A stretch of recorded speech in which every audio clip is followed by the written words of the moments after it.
김경래 최강 시사.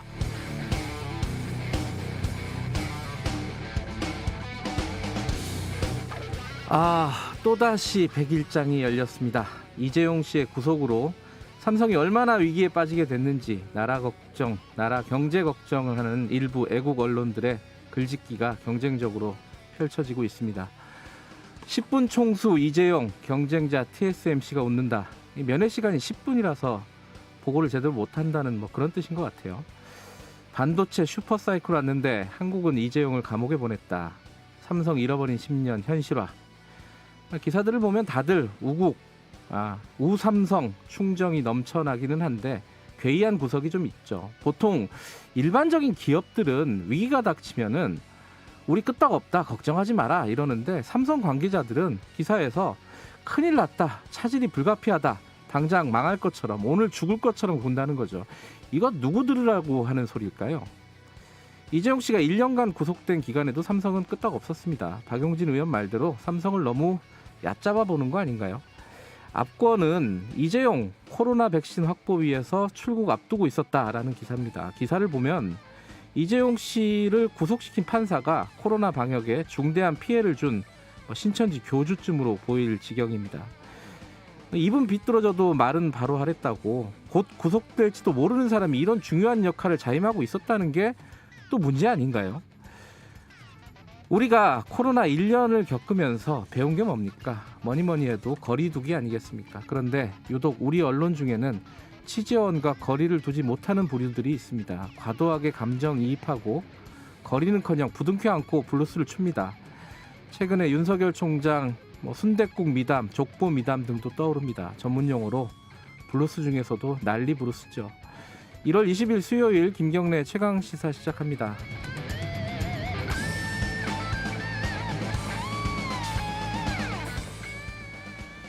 김경래 최강시사 유튜브 라이브 열려 있습니다. 실시간 방송 보실 수 있고요. 샵 9730으로 문자 기다립니다. 짧은 건 50원, 긴 건 100원, 스마트폰 콩 이용하셔도 좋고요. 문자 참여하신 분들 10분 추첨해서 모바일 커피 쿠폰 보내드립니다. 열심히 보내주시면 저희들이 잘 공유하고 대신 질문해드리고 하겠습니다. 1부에서는요, 어제 공수처장 후보자 김진우 후보자에 대한 인사청문회 있었죠. 거기 그 현장에 있었던 국민의힘 법사위원 전주혜 의원 좀 연결해 보고요. 2부에서는 지금 선거 국면, 이제 더불어민주당 대진표가 완성이 될 것 같습니다. 자, 더불어민주당 김진표 공천관리위원장 만나봅니다.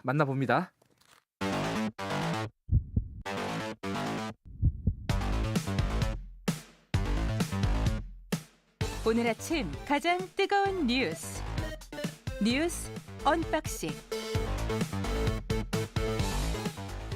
네, 뉴스 언박싱 민동기 기자, 안녕하세요. 안녕하십니까. 김민하 시사평론가, 안녕하십니까. 안녕하세요. 뭐부터 할까요? 오늘 여러 가지 소식들이 들어와 있는데 이재용 부회장이 구속되면 삼성이 망하고 나라가 망할 것 같은 분위기가 좀 있습니다. 그죠? 그렇습니다. 네. 안타까워요. 망하지 않습니다. 삼성이 망하는 것은 아니고, 예. 그리고 이재용 부회장이 이미 이제 구속된 기간이 있고, 이미 말씀하셨겠지만 그 기간을 제하고 나면은 이제 형을 살아야 되는 것도 그렇게 길지 않고 1년 6개월 정도 아닙니까? 그리고 그것도 또 가석방을 고려하면 더 짧아질 수도 있고, 예. 그러면 사실 오히려 봐주기 판결이다, 손방망이다, 이제 이렇게 평가하는 게 더 옳은 거 아닌가 이런 생각도 하고, 과연 검찰이 저를 수사하고 제가 재판에 가서 이렇게 됐으면 저에게도 이제 뭔가 준법 감시를 설치하면 봐주겠다 이렇게 하는 그런 판결이 있었을까? 꿈도 못 꿀 일인데. 김민하 감시위.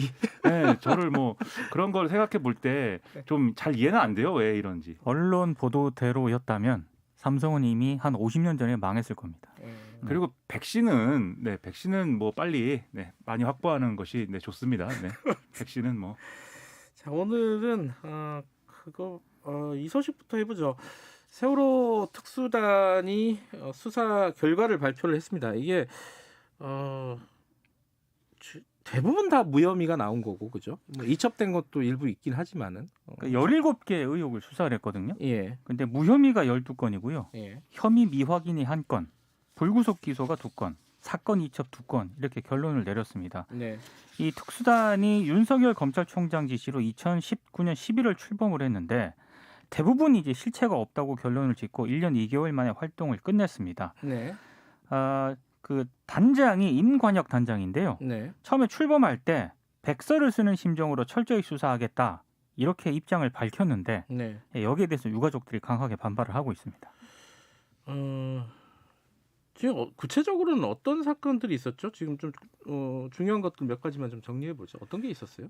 원래 이제 이 유가족들이 고소고발 사건 11건이 있었고 이제 사회적 참사 특별조사위원회가 수사를 한 사건이 8건이었는데 예. 중첩된 것 빼면 17건에 대해 수사를 했거든요. 네. 근데 이미 사법 처리된 게 있습니다. 이게 뭐 수사단이 뭐 아무것도 안 했다 뭐 여기까지는 아닌 게 예. 지난해 2월하고 5월에 이제 해경지휘부가 구조 책임을 방기했다라는 거에 대해서 네. 11명을 그리고 특조위 활동을 방해했다는 혐의에 대해서 이병기 전 청와대 비서실장 등 정부 관계자 9명을 이제 기소를 했는데 예. 나머지에 대해서는 사실상 이제 혐의 없음이다라고 이제 결론을 내린 거죠. 예.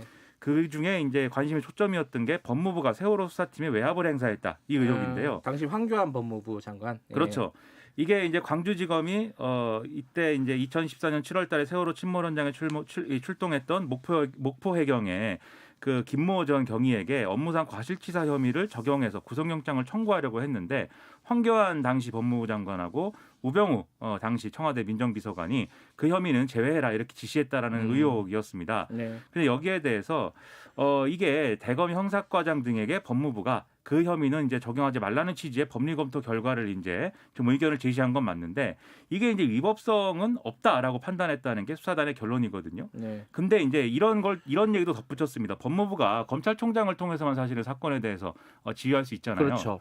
근데 그것을 의식한 것인지 이 법무부의 의견 제시가 검찰 수사의 독립성, 중립성 측면에서는 부적절했고 그 때문에 수사가 지연된 것도 사실인데 그런데 그 행위가 현저하게 부당하거나 직권남용에 해당한다고 보기는 어려웠다. 수사단이 이렇게 판단을 했다라고 밝혔고요. 그다음에 청와대에 대한 이 세월호 관련 감사원 감사를 김기춘 당시 대통령 비서실장이 중단시키거나 또 이 결과 발표를 축소시켰다라는 감사방해 의혹이 있었습니다. 네. 근데 이거는 또 압력이 있었다고 볼 증거는 부족하다 이렇게 결론을 내렸고 또 박근혜 전 대통령이 이 감사에 대해서 소극적으로 임했다 뭐 이런 사실들도 질의에 제대로 응하지 않은 사실들은 인정이 됐고 그래서 감사가 소극적으로 전반적으로 진행된 건 사실인데 청와대가 감사원에 이제 감사를 종료해라라든지 이런 구체적 지시를 내렸는지는 확인을 못했다 이렇게 밝혔고요. 그리고 이제 세월호 유가족들에 대한 사찰 있지 않습니까? 국군 네. 기무사가 했다든지 뭐 국정원이 했다든지 네. 이런 것들이 있는데 이 두 개의 기관이 실제 유가족들의 동향 보고서를 작성한 사실은 확인을 했다라고 이제 수사단은 밝혔습니다. 그런데 이 보고서가 통상에 이제 작성할 수 있는 차원의 이제 보고서인 것이고 이 미행이라든지 도청 그리고 이 보고서 내용을 뭐 언론 유포 이런 것들을 해서 위법하는 이제 어떤 유가족의 권리를 침해한 사실까지는 확인을 하지 못했기 때문에 이것은 이제 형사처벌에 이르지 못했다 이렇게 이제 밝혔습니다. 그러니까 지금 말씀하신 게 그 법무부 수사 개입 그리고 청와대의 감사 방해라고 할까요? 감사 그게 있었고 그리고 사찰 관련된 부분 그 유가족들에 대한 사찰 이게 다 검찰 얘기를 들어보면 문제는 있는데 법적으로 처벌하기는 어렵다 뭐 이런 거네요. 그 결론은 그죠? 그렇죠. 그런데 이제 좀 문제 비판하는 쪽에서는 네. 황교안 전 장관하고 우병우 전 비서관 있잖아요. 예. 소환 조사를 한 번도 안 했거든요. 아. 그러니까 한 번 서면 조사로 대신했습니다. 그러니까 조사를 제대로 한 것이냐 이제 이런 비판이 나왔는데 여기에 대해서 특수단이 뭐라고 얘기를 했냐면 소환 조사가 부적절하거나 과잉 수사라고 판단했다. 어제 이렇게 입장을 밝혔습니다. 그러니까 죄가 없는데 뭘 수사를 합니까? 뭐 이런 취지의 얘기죠 사실상. 그러니까 그렇죠. 내부에서 법리 검토를 할 때 이 법리 적용하기 어렵다라고 판단을 이미 했기 때문에 그런 차원에서 소환 조사를 하는 것은 과잉수사다 이렇게 설명을 한 것이고 역으로 얘기하면 이제 내부에서 사실은 어느 정도는 결론이 뭐 정해져 있었던 거 아니냐 이렇게 뭐 볼 수 있는 대목입니다. 참, 검찰에 대한 어떤 선입견 같은 게 좀 있어서 이런 생각이 드는지 모르지만 뭐 과잉 수사도 많이 했는데 사실 검찰이 그렇죠. 그죠. 네. 이런 부분에 대해서는 또 굉장히 신중하죠. 어쨌든 이런 부분은 이제 법적으로는 문제 없다. 뭐 이렇게 결론을 내린 그렇습니다. 거고 그거 말고도 다른 의혹들이 좀 있었죠. 그러니까 그 임경빈군 구조 방기 의혹에 대해서도 네. 일단 무혐의 처분을 했습니다. 그게 이제 그 바다 위에서 임경빈이를 발견을 했는데 해경이 예. 이 임군을 예. 헬기가 아니라 선박으로 옮기다가 예. 숨지게 했다. 이거 시간이 너무 많이 걸려서 숨졌다라는 의혹인 거죠. 그래서 예. 세월호 사회적 참사 특별조사위원회가 2기 특조위가 이걸 발표를 했거든요. 네. 근데 여기에 대해서 특수단은 최초 발견 당시에 이미 사망했을 가능성이 매우 높다는 네. 그런 결론을 내렸고요. 그다음에 해양수산부가 발표한 세월호 AIS 항적 자료가 조작됐다는 의혹도 유족들이 예. 제기를 했는데 이건 혐의가 없다고 판단을 했습니다. 네. 그리고 뭐 세월호 디지털 영상 저장 장치 조작 의혹은 이 특검팀에 넘기기로 했고요. 예. 그리고 정경련이 이 보수단체를 지원했다 이런 의혹도 제기가 됐었는데 네. 이거는 서울중앙지검 반부패수사 일부에 재배당하기로 결정을 했습니다. 이게 이제 뭐 모든 걸 다 뭉뚱그려서 얘기할 수는 없는데 요 기술적인 부분들이 있잖아요. 이 네. AIS 항적이라든가 DVR이라든가 이런 부분들은 사실 지금까지 나온 얘기로 보면은 아직은 좀 음모론에 가까운 부분들이 좀 있어요. 네. 그죠? 이 부분들은 어찌됐든 AIS는 뭐 김어준 씨 등이 굉장히 주장을 많이 했던 부분인데 네. 검찰에서는 최종적으로 아닌 걸로 결론을 내린 거고 DVR 같은 경우는 특검에서 수사를 한다 수사를 한다고 그러니까 하니까요. 그건 한 번 더 봐야겠죠. 네. 봐야 되는데 근데 수사라는 게 이제 뭐 사실 뭐 지금까지 수사단의 모든 논리가 다 뭐 안 맞다든지 네. 이게 다 거짓말이다라든지 모든 걸 또 뭐 면죄부다 이렇게 해석할 수도 없는 것이지만 네. 그런 의심이 있는 상황에서 사실은 그런 의심을 벗어나지 못한 수사를 한 것은 사실로 보이는 게 예. 처음에 이제 세월호 참사 이 유가족들이 검찰이 이걸 수사한다고 할 때 우려를 했습니다. 결국 해경이라든지 이렇게 일부에 해당하는 이 사람들만 이제 죄를 묻고 네. 나머지 세월호 참사와 관련된 여러 가지 의혹을 자기들이 갖고 있는 이런 의혹들을 해소하는 것에는 소극적으로 임하지 않겠는가라고 얘기를 하면서 그럼에도 불구하고 검찰 수사를 한번 믿어보겠다 이제 이런 입장이었거든요. 네. 근데 유가족들의 그 우려가 사실 뭐 결과적으로는 맞는 셈이 되지 않았겠습니까? 네. 그렇기 때문에 이게 뭐 수사가 법리가 뭐 충분히 적용할 수 없는 사실이지만 이 수사를 통해서 충분한 어떤 충실한 사실관계로 확인을 했고 그 사실관계들을 유가족들에게 사실이 이런 거였습니다라고 설명하는 이런 것들이 이제 필요했던 건데 사실은 그런 정도로 수사가 진행되지도 못했다라고 생각이 되는 게 앞서 말씀하신 이제 소환 조사를 통해서만 이제 했다거나 또는 박근혜 전 대통령의 경우에는 모든 재판과 검찰 수사 뭐 이런 것들 다 거부하고 있기 때문에 아예 이제 조사도 못한 거거든요. 네. 그런 점에서 확실히 한계가 있는 그런 결과다라고 볼 수밖에 없습니다. 이게 뭐 거슬러 올라가 보면은 첫 단추가 좀 잘못 끼워져서 계속 일이 꼬이는 게 그렇죠. 아닌가 싶어요. 처음에 이제 이 사건 수사라든가 조사라든가 면밀하게 이루어졌다라는 게 사람들이 신뢰가 있었으면은 이런 일이 벌어지지 않았을 텐데 네. 몇 번을 조사해도 이거 못 믿는 거거든요. 이제는 그런 생각이 좀 듭니다. 그 유가족들은 그러면 어떻게 하나요? 이게 반발을 하고 있는데 뭐 항고 이런 절차를 밟게 되는 건가요? 어떻게 되나요? 아직 뭐 그런 입장까지는 나오지 않고 있는데요. 예. 일단 뭐 특수단의 수사 의지가 있었는지 묻고 싶다. 이제 강하게 반발하고 있다는 그런 내용까지만 일단 파악이 되고 있습니다. 그러니까 유가족들은 대통령이 이것에 대해서는 이제 진상조사, 진상규명이라든가 이런 것은 약속을 했는데 네. 어쨌든 일단 검찰 수사를 지켜보자라는 취지였으니까 검찰 수사 결과가 나왔으니 네. 그럼 이제 대통령은 앞으로 어떻게 하겠다는 건지를 그걸 밝혀줘야 된다라고 지금 얘기는 하고 있거든요. 네. 그래서 이게 또 뭐 정치권이나 청와대에서 어떻게 또 소화를 하는 뭐 과정이 있을 것인지 지켜봐야 되겠죠. 알겠습니다. 다음 소식 좀 전해드리죠. 그 공수처장 후보자, 초대 공수처장 후보자 인사청문회가 있었는데 예상만큼 뭐가 이렇게 뭐 많이 나온 것 같지는 않아요. 뭐 뜨겁지는 않은 것 같은데 뭐 특별히 눈에 띄는 부분이 있었습니까? 사실 공수처장 후보 청문회인데 제 인상을 말씀드리면 검찰 얘기를 더 많이 한 것 같고요. 네. 그래서 이제 공수처가 이제 되면은 공수처가 이제 출범이 되면은 검찰처럼 수사를 할 거냐, 또는 이제 검찰과 관계 어떻게 할 거냐, 또는 이제 뭐 정치적 중립 어떻게 지킬 거냐, 당신들도 윤석열 검찰총장처럼 될 수 있는 거 아니냐, 뭐 이런 취지의 질문들이 쭉 나왔습니다. 그래서 그런 것들에 대해서는 이제 김진욱 후보자의 경우에는 뭐 그런 지금 말씀드린 그런 취지의 질문들에는 원론적인 답변 외에는 이제 할 수 없는 처지였는데 그래도 이제 좀 관심을 모은 게 공수처 수사 1호로 뭘 할 거냐. 그 윤석열 총장 혹시 1호 그렇죠. 수사 대상이 되는 거 아니냐 이런 얘기죠? 그렇죠. 네. 국민의힘의 조수진 의원 같은 경우에는 윤석열 총장을 수사 1호로 하는 거 아니냐 이렇게 물어봤는데 김진욱 후보자가 뭐 지금 단계에서 얘기할 수 있는 게 아니고 뭐 이렇게 설명하지 않겠습니까? 당연한 대답이죠. 네. 근데 반복해서 물어본 다음에 마지막에 뭐라고 했느냐? 부정하지는 않으시는군요라고 했습니다. 그럼 이제 김진욱 후보자가 말할 수 없는 거에 대해서 부정하지 않았다가 되는 지금 거죠. 말은 못하죠. 사실은 어떻게 말을 해요? 그렇죠. 그리고 뭐 사실 결정할 수도 없는 것이고 예단할 네. 수도 없는 것인데 아무튼 이런 얘기를 계속했고 그다음에 뭐 울산시장 선거 개입 사건이라든지 뭐 월성 1호기 경제성 부당 평가 사건이라든지 뭐 라임 옵티머스 사건 이렇게 명명하고 있는 야당이 이런 사건들을 다 공수처로 가져가서 없애버리는 거 아니냐 이렇게 이런 질문도 나왔. 나왔는데 지금 수준의 공수처로서는 이제 그 모든 사건을 다 넘겨받아서 수사할 수는 없다. 이렇게 설명을 했고요. 그다음에 정치적 중립성에 관련돼서는 지금 이제 이 공수처 검사 등등의 인사를 할 때 네. 예를 들면 정치적 편향성 논란이 있는 인물들이 오면 또는 이제 공수처 차장에 그런 인물이 오면은 인사재청권을 이제 행사해가지고 거부할 수 있겠느냐 이렇게 물어보니까 거기에 대해서는 또 당연히 나에게 이제 주어진 권한이면 행사한다 이렇게 답변을 했겠죠.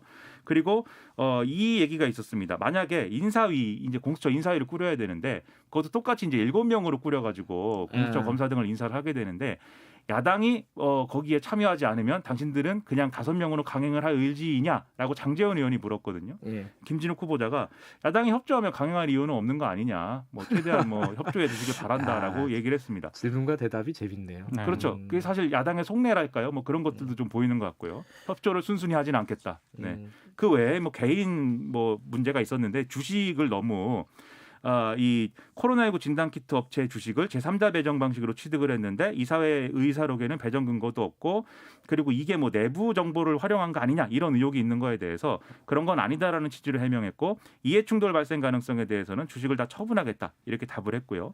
위장조립 의혹에 있어서는 뭐 사정이 있었지만 고위공직자로서 적절치 않아서 사과한다 이렇게 밝혔고 육아휴직을 미국 연수 연장을 위해서 이용한 게 아니냐 뭐 이런 질의도 있었는데 그것도 뭐 이 자녀가 미국에 더 있기를 원해서 이제 육아휴직을 신청해서 육아휴직의 취지에 맞게 이제 한 것인데 다만 이게 뭐 아무나 할 수 있는 일은 아니니까 그 점에 있어서는 뭐 송구하다 이런 입장을 또 밝혔습니다. 예. 랩 하시는 줄 알았어요. 그래요? 전 락커인데. 자, 다음 소식 좀 알아보죠. 박영선 장관이 나오는 거죠? 이제 결정된 거죠, 사실상. 사실상 결정이 된 거고요. 네. 오늘 언론 보도를 종합을 해보면 개각을 오늘 발표할 가능성이 있는데 네. 개각 발표 뒤에 박영선 장관이 서울시장 후보로 출마하겠다. 이거 선언할 가능성이 있다라고 지금 뭐 보도를 하고 있습니다. 그러니까 민주당도 어제 공천관리위원회 회의를 열었거든요. 네. 27일부터 4일간 재보선 예비 후보 등록을 받기로 했고요. 일단 뭐 다음 달 2일 민주당 유튜브 채널에서 비대면으로 이제 진행을 한다라고 하니까요. 이제 앞으로 오늘부터는 재보선 국면으로 넘어가는 게 확실한 것 같습니다. 그래서 이 관련된 소식은 저희들이 2부에서 자세히 좀 다뤄보도록 하겠습니다. 오늘이 그러니까 현지 시각으로는 오늘이고 이제 우리 시각으로는 이제 내일 트럼프 대통령 아니구나. 새벽 2시입니다. 바이든 당선인이 이제 대통령에 취임을 하는 거죠. 네. 예. 우리 시각으로는 내일 새벽 2시. 근데 되게 좀 특이한 거는 전임 대통령 트럼프 대통령이 참석을 안 한다고요, 취임식에. 그렇습니다. 이거는 과거에 앤드류 존슨 대통령이라고 있는데 그분은 또 누구예요? 네, 굉장히 불행한 대통령이 있어요. 막 탄핵당할 뻔하고 비슷합니다 스토리가. 근데 이제 그 당시에 이제 후임이었던 율리스 그랜트였나? 뭐 그 사람이 같이 마차도 타기 싫다 이렇게 얘기해서 그럼 난 취임식에 참석하지 않을 거야 이렇게 해서 이제 짐 싸고 나가버린 사례가 있거든요. 네. 트럼프 대통령이 그 전통을 이제 이었다. 전통 한 번 있었던 전통인가요? 그렇죠. 그것도 한 100몇십 년 전인데. 152년 만에 현직 대통령, 전직 대통령이 불참하는 건 처음입니다. 셀프 환송식하고 비행기 타고 가겠다라고 하는데 과연 그러면 무슨 비행기를 타고 가야 되느냐 이것도 지금 좀 논란입니다. 위기 상황에서 취임하는 바이든 대통령의 어깨가 무거울 것 같습니다. 제가 걱정할 일은 아니지만 어쨌든 걱정은 좀 드네요. 아니 걱정되죠. 네. 우리는 세계를 걱정합니다. 이 책상머리에 앉아가지고. 알겠습니다. 여기까지 들을게요. 고맙습니다. 고맙습니다. 뉴스 언박싱 민동기 기자 김민아 시사평론가였습니다. 김경래의 최강 시사 듣고 계시고요. 지금 시각은 7시 39분입니다. 출근길 날씨 정보입니다. 절기 대안인 오늘 아침까지는 춥겠지만 낮부터는 추위가 풀리겠습니다. 현재 기온은 서울이 영하 6.4도, 대구 영하 8.1도, 철원 영하 14.6도 등으로 어제 아침보다는 2도에서 6도가량 높지만 영하 10도 안팎의 추위가 나타나고 있는데요. 낮에는 서울 7도, 대전 8도, 광주 11도 등으로 지금보다 15도 안팎 오를 것으로 예상됩니다. 하늘은 전국이 대체로 맑다가 오후부터 차차 구름이 많아지겠고 내일과 모레 사이에는 전국에 비나 눈이 내릴 전망인데요. 기온이 높아서 비로 내리는 지역이 많겠습니다. 현재 서울의 기온은 영하 6.4도입니다. 날씨 정보 송소진입니다. 이어서 이 시각 교통 상황을 KBS 교통정보센터 이승미 씨가 전해드립니다. 네, 이 시각 교통 상황입니다. 청주 영덕고속도로 청주 방향으로 청주 분기점 부근 2차로에서 화물차 관련 사고가 났습니다. 1km 구간 여파이고요. 수도권 제일순환 일산고속도로 일산에서 판교 쪽은 김포 부근에서 사고 났습니다. 1차로 막고 처리 작업하고 있는데요. 일산에서 김포까지 5km간 정체고요. 서울시내 동부간선도로 성수 방향으로 장안교 부근 2차로에서 사고 처리 중인 가운데 도봉지하차도부터 성수 분기점 쪽으로 많이 밀립니다. KBS 교통정보센터였습니다. 최강 시사.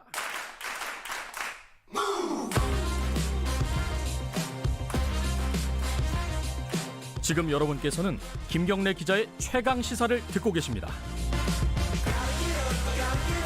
네, 어제 김진욱 공수처장 후보자에 대한 인사청문회 이 얘기 좀 해보겠습니다. 현장에 있었던 국민의힘 법사위원 전주혜 의원 연결해 보겠습니다. 의원님 안녕하세요. 예, 안녕하십니까. 반갑습니다. 네, 어제 뭐 질의도 하시고 현장에서 네. 직접 그 인사청문회를 보셨는데 네. 어떻습니까? 지금 전체적으로 보니까 좀 언론적인 대답이었다 이런 뭐 지적도 있고 또 그런 네. 대답을 할 수밖에 없는 상황도 좀 있는 것 같고 의원님이 보시기에 네네. 전체적인 총평을 하신다면요? 그러니까 어제 이제 그 자리는 뭐 역사적으로는 평가할 수 있는 이제 자리죠. 그렇죠. 공수처가 이제 세계에 유례가 없고 또 헌법에도 없는 좀 새로운 권력기관이라는 점에서요. 네, 이제 어제 그 청문회는 뭐 일반적인 청문회를 떠나서 네, 뭐 좋은 의미든 나쁜 의미든 이제 역사에 남는 시간이 될 것이라고 생각합니다. 음, 그래서 이제 후보자는 열심히 이제 준비해 오긴 하셨어요. 네, 근데 방금 말씀하신 대로 좀 원론 수준의 이제 답변이 좀 많았고요. 네, 하지만 뭐 큰 도덕적 하자는 없었습니다. 그럼에도 불구하고 항상 이제 후보자에게 좀 그 나왔던 지적은 수사 경험 부족, 또 조직 운영 뭐 경험이 부족하다 이제 이러한 예, 조직 장악력 그리고 뭐 살아있는 권력을 거늘 때에 대한 외압을 어떻게 이겨낼 것인가 이제 이런 부분 아니겠습니까? 예, 그 부분에 대한 소신이나 결기는 좀 부족했다. 예, 그렇게 좀 볼 수 있었습니다. 근데 청문회를 저도 앞에 좀 봤는데 직접요 네. 그 중계되는 걸 봤는데 네. 이게 자료 제출 문제 가지고 야당에서 계속 문제 제기를 했어요. 어떤 자료들이 안 왔어요? 구체적으로 좀 청취자들이 아셔야 될 게 있나요? 뭐 이런 건 필요한데 안 왔다 이런 것들이? 그러니까 저희가 그 이제 후보자의 뭐 이제 성실성, 예. 뭐 직무에 대한 성실성 이제 이런 것을 평가하기 위해서 네. 뭐 예를 들어서 이제 보유 주식 거래 내역, 그다음에 또 후보자가 그 대학원 박사 과정을 다녔거든요. 네네. 이제 그런 부분에 대한 출결 기록 등을 요청을 했죠. 그런데 이제 그런 것이 전혀 그 도달하지는 않았고 예. 이제 어제 문제를 지적한 이후에도 보유 주식 이제 거래 내역 같은 것은 네. 금융 거래 정보 뭐 제공 이런 것이 이제 개인 정보이기 때문에 제출하기 어렵다 이제 이러한 답변을 이제 들었습니다. 어제 저 청문회 도중에요. 예. 이제 그래서 이제 국민의힘의 이제 조수진 의원이 이제 이 부분을 지적을 했더니 이제 후보자는 근무 시간 중에 이제 주식 거래한 것은 맞다. 이 부분 사과한다. 이제 이러한 상황이 벌어진 것이죠. 그래서 이것이 뭐 단순히 예. 뭐 의원들이 무슨 궁금증이나 어떠한 뭐 문제를 꼭 뭐 이렇게 지적하기 위해서 꼭 했다는 것보다는 예. 국민의 그 눈높이에 맞는 그 효율적인 그런 청문회를 해야 되지 않겠습니까? 예. 이제 이러한 부분에서 좀 자료 제출이 계속 미흡했고요. 예. 이제 또 뭐 그래서 이제 저희들이 그 부분을 문제 제기를 했던 것이죠. 근데 이게 인사청문회 있을 때마다 여야가 뭐 바뀌어도 마찬가지고 자료 제출 안 한다는 문제점이 계속 있잖아요. 이게 어떻게 네네. 국회에서 좀 기준들을 좀 명확하게 마련해야 되는 거 아니에요? 이제 그러기 위해서는 뭐 물론 뭐 성실한 뭐 자료 제출을 하려는 자세가 우선 중요하겠지만요. 네. 이제 뭐 그게 이제 제대로 안 될 경우에는 뭐 무슨 법이나 아니면 제도 개선을 해야 되지 않는데 이런 목소리는 계속 나오고 있습니다. 제가 이제 몇 번의 청문회를 하고 있습니다만 네. 어제 이제 김진욱 후보자의 자료 제출이나 네. 답변이 가장 미흡했다. 이제 좀 이런 부분을 더 문제 제기를 했던 것이고요. 네. 좀 이 부분은 뭐 비단 뭐 어제만의 이렇게 문제는 아니었다 그렇죠. 이렇게 말씀드리겠습니다. 공수처 관련해서 여쭤보면요. 지금 네. 현직 검사들은 받지 않겠다라고 밝혔어요. 네, 그죠? 그렇게 이야기했죠. 이 부분 어떻게 보세요? 공수처의 이제 독립성, 뭐 중립성을 위해서 네. 어떠한 그런 이제 법에 규정된 것을 이제 맞춰서 하겠다 이제 뭐 이런 의지로 보였습니다. 네. 어제 이제 대체적인 답변은 뭐 김진욱 후보자가 이제 헌법재판소 이제 연구관으로도 한 10년 정도 네. 근무를 하고 있고요. 그래서 뭐 헌법 정신이나 또 법과 원칙에 맞춰서 업무를 하겠다, 또 공수처를 운영하겠다 이제 이러한 답변을 많이 했거든요. 네. 예, 그렇기 때문에 이게 이제 그 현직 검사 파견을 받는다고 하면 네. 이게 지금 이제 25명이 그 공수처가 구성이 되는데요. 네. 이제 그 중에 검사가 과반을 넘을 수 없다 이제 이렇게 규정하고 있지 않습니까? 네. 네. 예, 근데 이제 이 법을 사실상 그 편법인 거죠. 편법적인 운영이 되는 거죠. 법에서는 검사가 검사였던 사람이 그 정원의 2분의 1을 초과할 수 없다 이제 이렇게 규정이 되어 있는데 네. 검사 파견을 받게 되면 이제 결론적으로는 2분의 1을 넘게 되는 셈이잖아요. 예, 그렇기 때문에 이 규정을 만든 취지를 몰각을 하는 것이기 때문에 예. 네, 이런 면에서 좀 법의 취지를 살리겠다.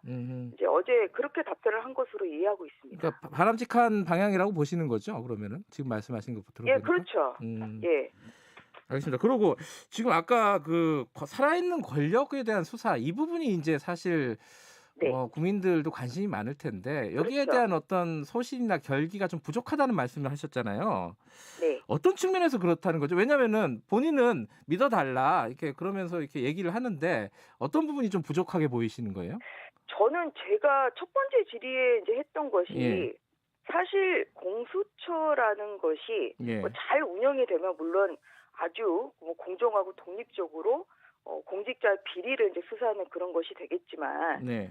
항상 이제 그 국민들이 의혹을 가지고 이제 보는 것은 오히려 권력 수사를 무력화하는 거 아니냐. 그렇죠. 사실 그 이제 그러한 의혹. 예. 우려를 가지고 있는 거 아니겠습니까? 예. 이제 뭐 그렇기 때문에 살아있는 권력을 이제 수사할 때 어떤 태도를 보이느냐가 이제 답변의 태도로 보고 판단할 수밖에 없는 것이죠. 현재로서는요. 예. 김진욱 후보자가 뭐 어떠한 이런 뭐 수사 경험이 있는 분도 아니고 이제 이러다 보니까. 네. 근데 이제 어제 제가 이제 뭘 물어봤냐면 이제 현재 뭐 검찰이 진행 중인 그 정권 수사가 뭐 월성 1호기 그 경제성 예. 부당평가 사건이나 울산시장 선거 개입 사건, 예. 뭐 라임 옵티머스 사건 이제 이런 것을 공수처로 이첩을 할 것인가 사실 그 부분이 뭐 예. 저도 제일 궁금했지만 국민들도 궁금해하시는 국민들이 많으셨을 텐데 네.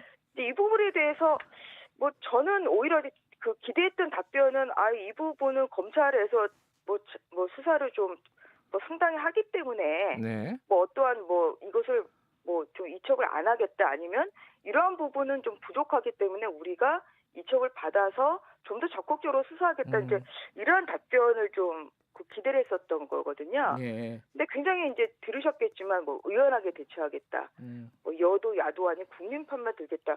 굉장히 이제 모호한 답변을 했기 때문에 이제 그런 면에서 과연 이 부분에 대한 어떠한 그런 소신이나 아니면 앞으로 이제 이런 말을 지킬지에 대한 그러한 그 확신이 좀 들기가 좀 어려운 상황이었습니다. 예, 그래서 이제 그런 부분에 있어서는 아쉬움이 많았다. 이렇게 말씀을 드리는 것이죠. 근데 이제 한계는 있을 거 아닙니까? 지금 왜냐하면 수사 기록 같은 걸 보지 않은 상황에서 그것들을 결정할 수 있는 한계는 좀 있을 것 같아요. 수사 기록을 꼭 봐야만 알 수 있는지 사실 이제 그것도 저는 뭐 좀 그런 답변에 대해서는 저는 좀 받아들이기 좀 어려웠습니다. 왜냐하면 이게 이제 뭐 꼭 수사 기록을 안 봐도 네. 뭐 언론이 뭐 사실에 뭐 그 근거해서 보도하는 거 아닌가요? 네. 그래서 뭐 또 언론 보도나 뭐 아니면은 어떠한 사건은 또 그 판결이 선고되는 경우들이 있잖아요. 그래서 이제 뭐 그런 것에 근거해서 어떠한 조금 이제 그 언론보다 조금 나아간 강론 수준의 이제 답변을 할 수 있음에도 불구하고 예. 굉장히 어제 뭐 이쪽 저쪽 좀 눈치를 보는 듯한 네, 이러한 답변들이 좀 있었던 것이죠. 지금 이제 관심 중에 하나는 이제 차장을 누가 할 것이냐. 네. 근데 차장이 뭐 정권과 좀 가까운 사람이 가능성에 대한 야당의 우려들이 좀 있지 않습니까? 그러기도 네. 하고 다른 어떤 공수처 내 인사들이 좀 중요할 텐데 그 인사위원회가 만들어져야 되잖아요. 네네. 근데 거기에 야당이 2명 추천위원으로 들어간단 말이죠. 야당 추천위원이. 네. 이 부분에 대해서 야당이 적극적으로 협조할 것이냐. 왜냐하면 네네. 지금까지 이제 뭐 추천위원회나 이런 부분들에 대한 어떤 협조가 잘 안 됐었기 때문에 좀 방침이 섰나요, 야당은? 아직 뭐 저 공수처장이 아직 임명도 되지 않았고 어제 후보자만 청문회를 한 것이기 때문에요. 네. 아직 뭐 방침을 정할 시기는 아닌 것이죠. 그리고 이제 저희가 강조하는 것은 네. 네, 이런 것입니다. 이게 아시겠지만 이제 공수처가 출범하기도 전에 이제 한번 개정이 되지 않았습니까? 네. 그래서 야당의 이제 비토권을 보장하는 이런 공수처장 후보 추천이 지금 무력화됐어요. 네.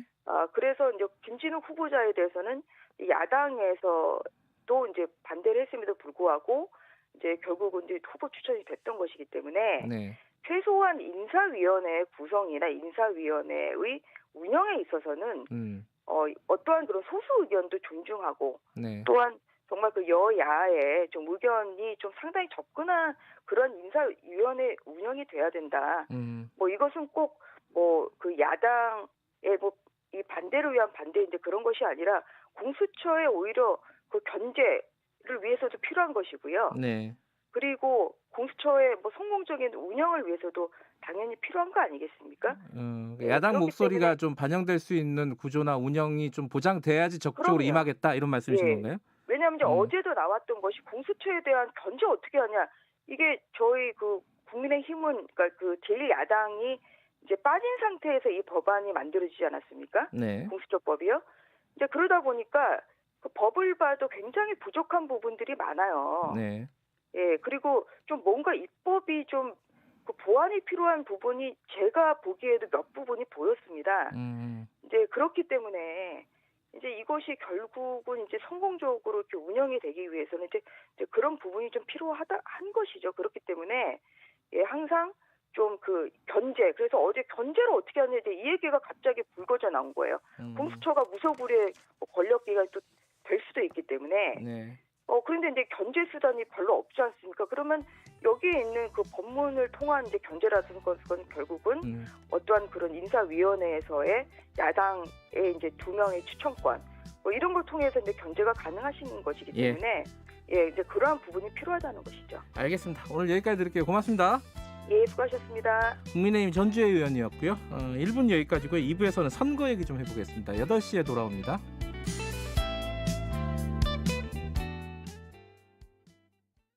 안녕하세요. 3기 신도시를 디자인하는 LH 오복인 가장입니다.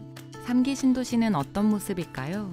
서울 도심까지 30분대면 도착하고 수소버스가 달리는 스마트한 미래교통 도시. 100% 국공립 유치원과 안전한 통학로로 아이 키우기 좋은 도시. 보다 넓은 공원과 국내외 도시 디자인 전문가가 참여해서 만든 쾌적한 도시. 우리 아이들과 이런 도시에서 살아보는 건 어떨까요? 상상만 했던 똑똑한 도시가 오늘의 일상이 됩니다. 2021년 7월 사전 청약에서 만나보세요. 이 캠페인은 국토교통부 한국토지주택공사와 함께합니다. 그저 두렵고 피하고 싶은 방사성 폐기물. 방사성 물질이 일상에서 유용하게 쓰인 후 배출된 것이라는 점 알고 계신가요? 신약을 통해 치료받을 수 있는 사람이 더 많아지겠어. 더 나은 미래를 만들어가는 연구소에서도 비파계 검사 결과 이 건물은 균열과 결함 없이 안전하네요. 건물의 안전을 검사할 때도 전기 없는 세상은 상상할 수도 없죠. 원자력 발전소에서도 우리의 일상 속에서 배출되는 방사성 폐기물 안전하고 철저하게 관리하겠습니다. 방사성 폐기물 관리 전담기관 한국원자력환경공단. 지역과 주민 스스로가 할 일을 직접 결정할 수 있도록 32년 만에 지방자치법이 전부 개정되었습니다. 주민이 정책 결정에 참여할 수 있는 권리가 신설되고요. 주민이 조례를 직접 제안할 수 있게 됩니다. 지역은 스스로 하는 일이 더욱 많아지고 주민에게 지방자치 정보를 적극적으로 공개해야 합니다. 중앙과 지역이 함께 중요한 정책을 논의하고 지역이 서로 협력할 수 있는 제도가 마련된다고 하니 지역이 더욱 행복해지겠죠? 32년 만에 지방자치법 전부 개정으로 주민이 만들어갈 대한민국의 미래가 시작됩니다. 이 캠페인은 행정안전부와 함께합니다. 말 같은 말.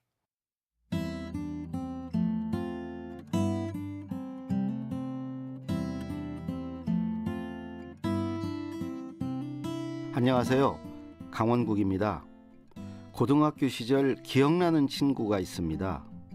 그 친구는 시험을 앞두고도 까뮤의 이방인이나 앙드레지드의 좁은 문을 읽었습니다. 이 얘기를 꺼낸 이유가 있지요. 오늘은 말을 잘할 수 있는 보다 근본적인 방법, 어록에 관해서 말씀드리려고 합니다.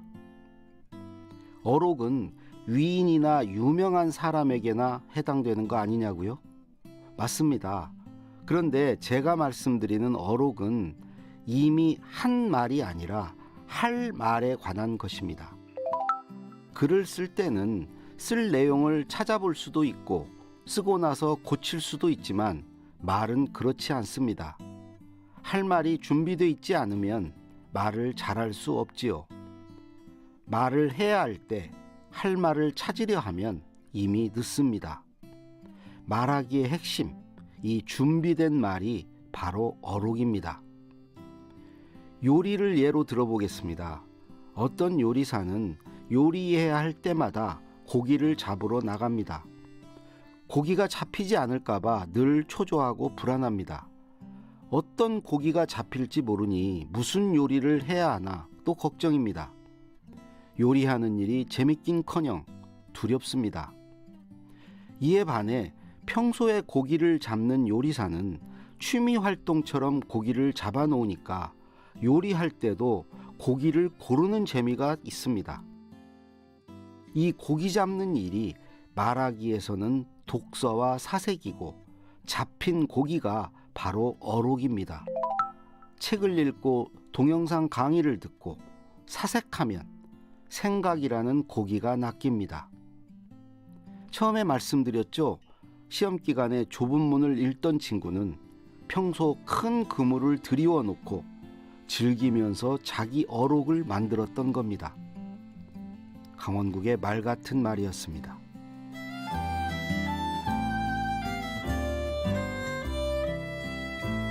산책하듯 생각의 바다로 나가 사색이라는 그물망을 펼치세요. 그리고 나만의 어록을 건져 올려보세요.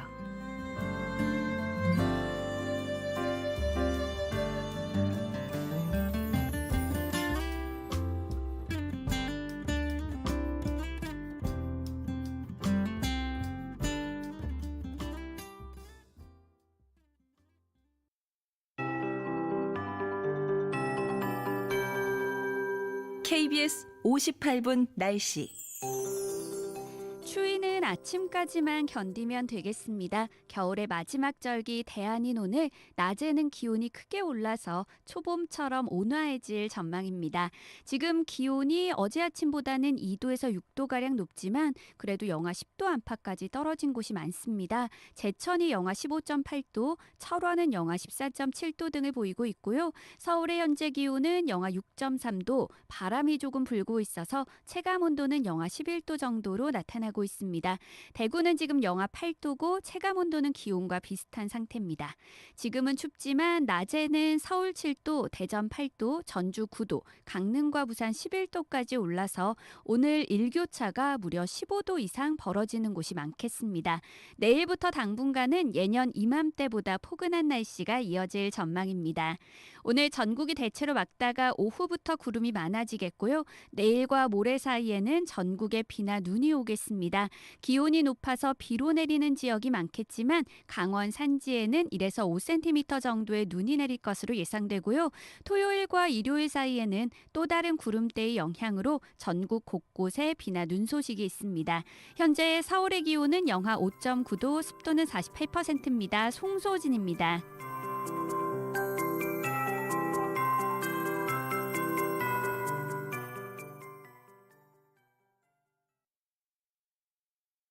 정성을 다하는 국민의 방송 KBS가 8시를 알려드립니다. AM 711kHz, FM 97.3MHz, KBS 1라디오입니다. HLKA.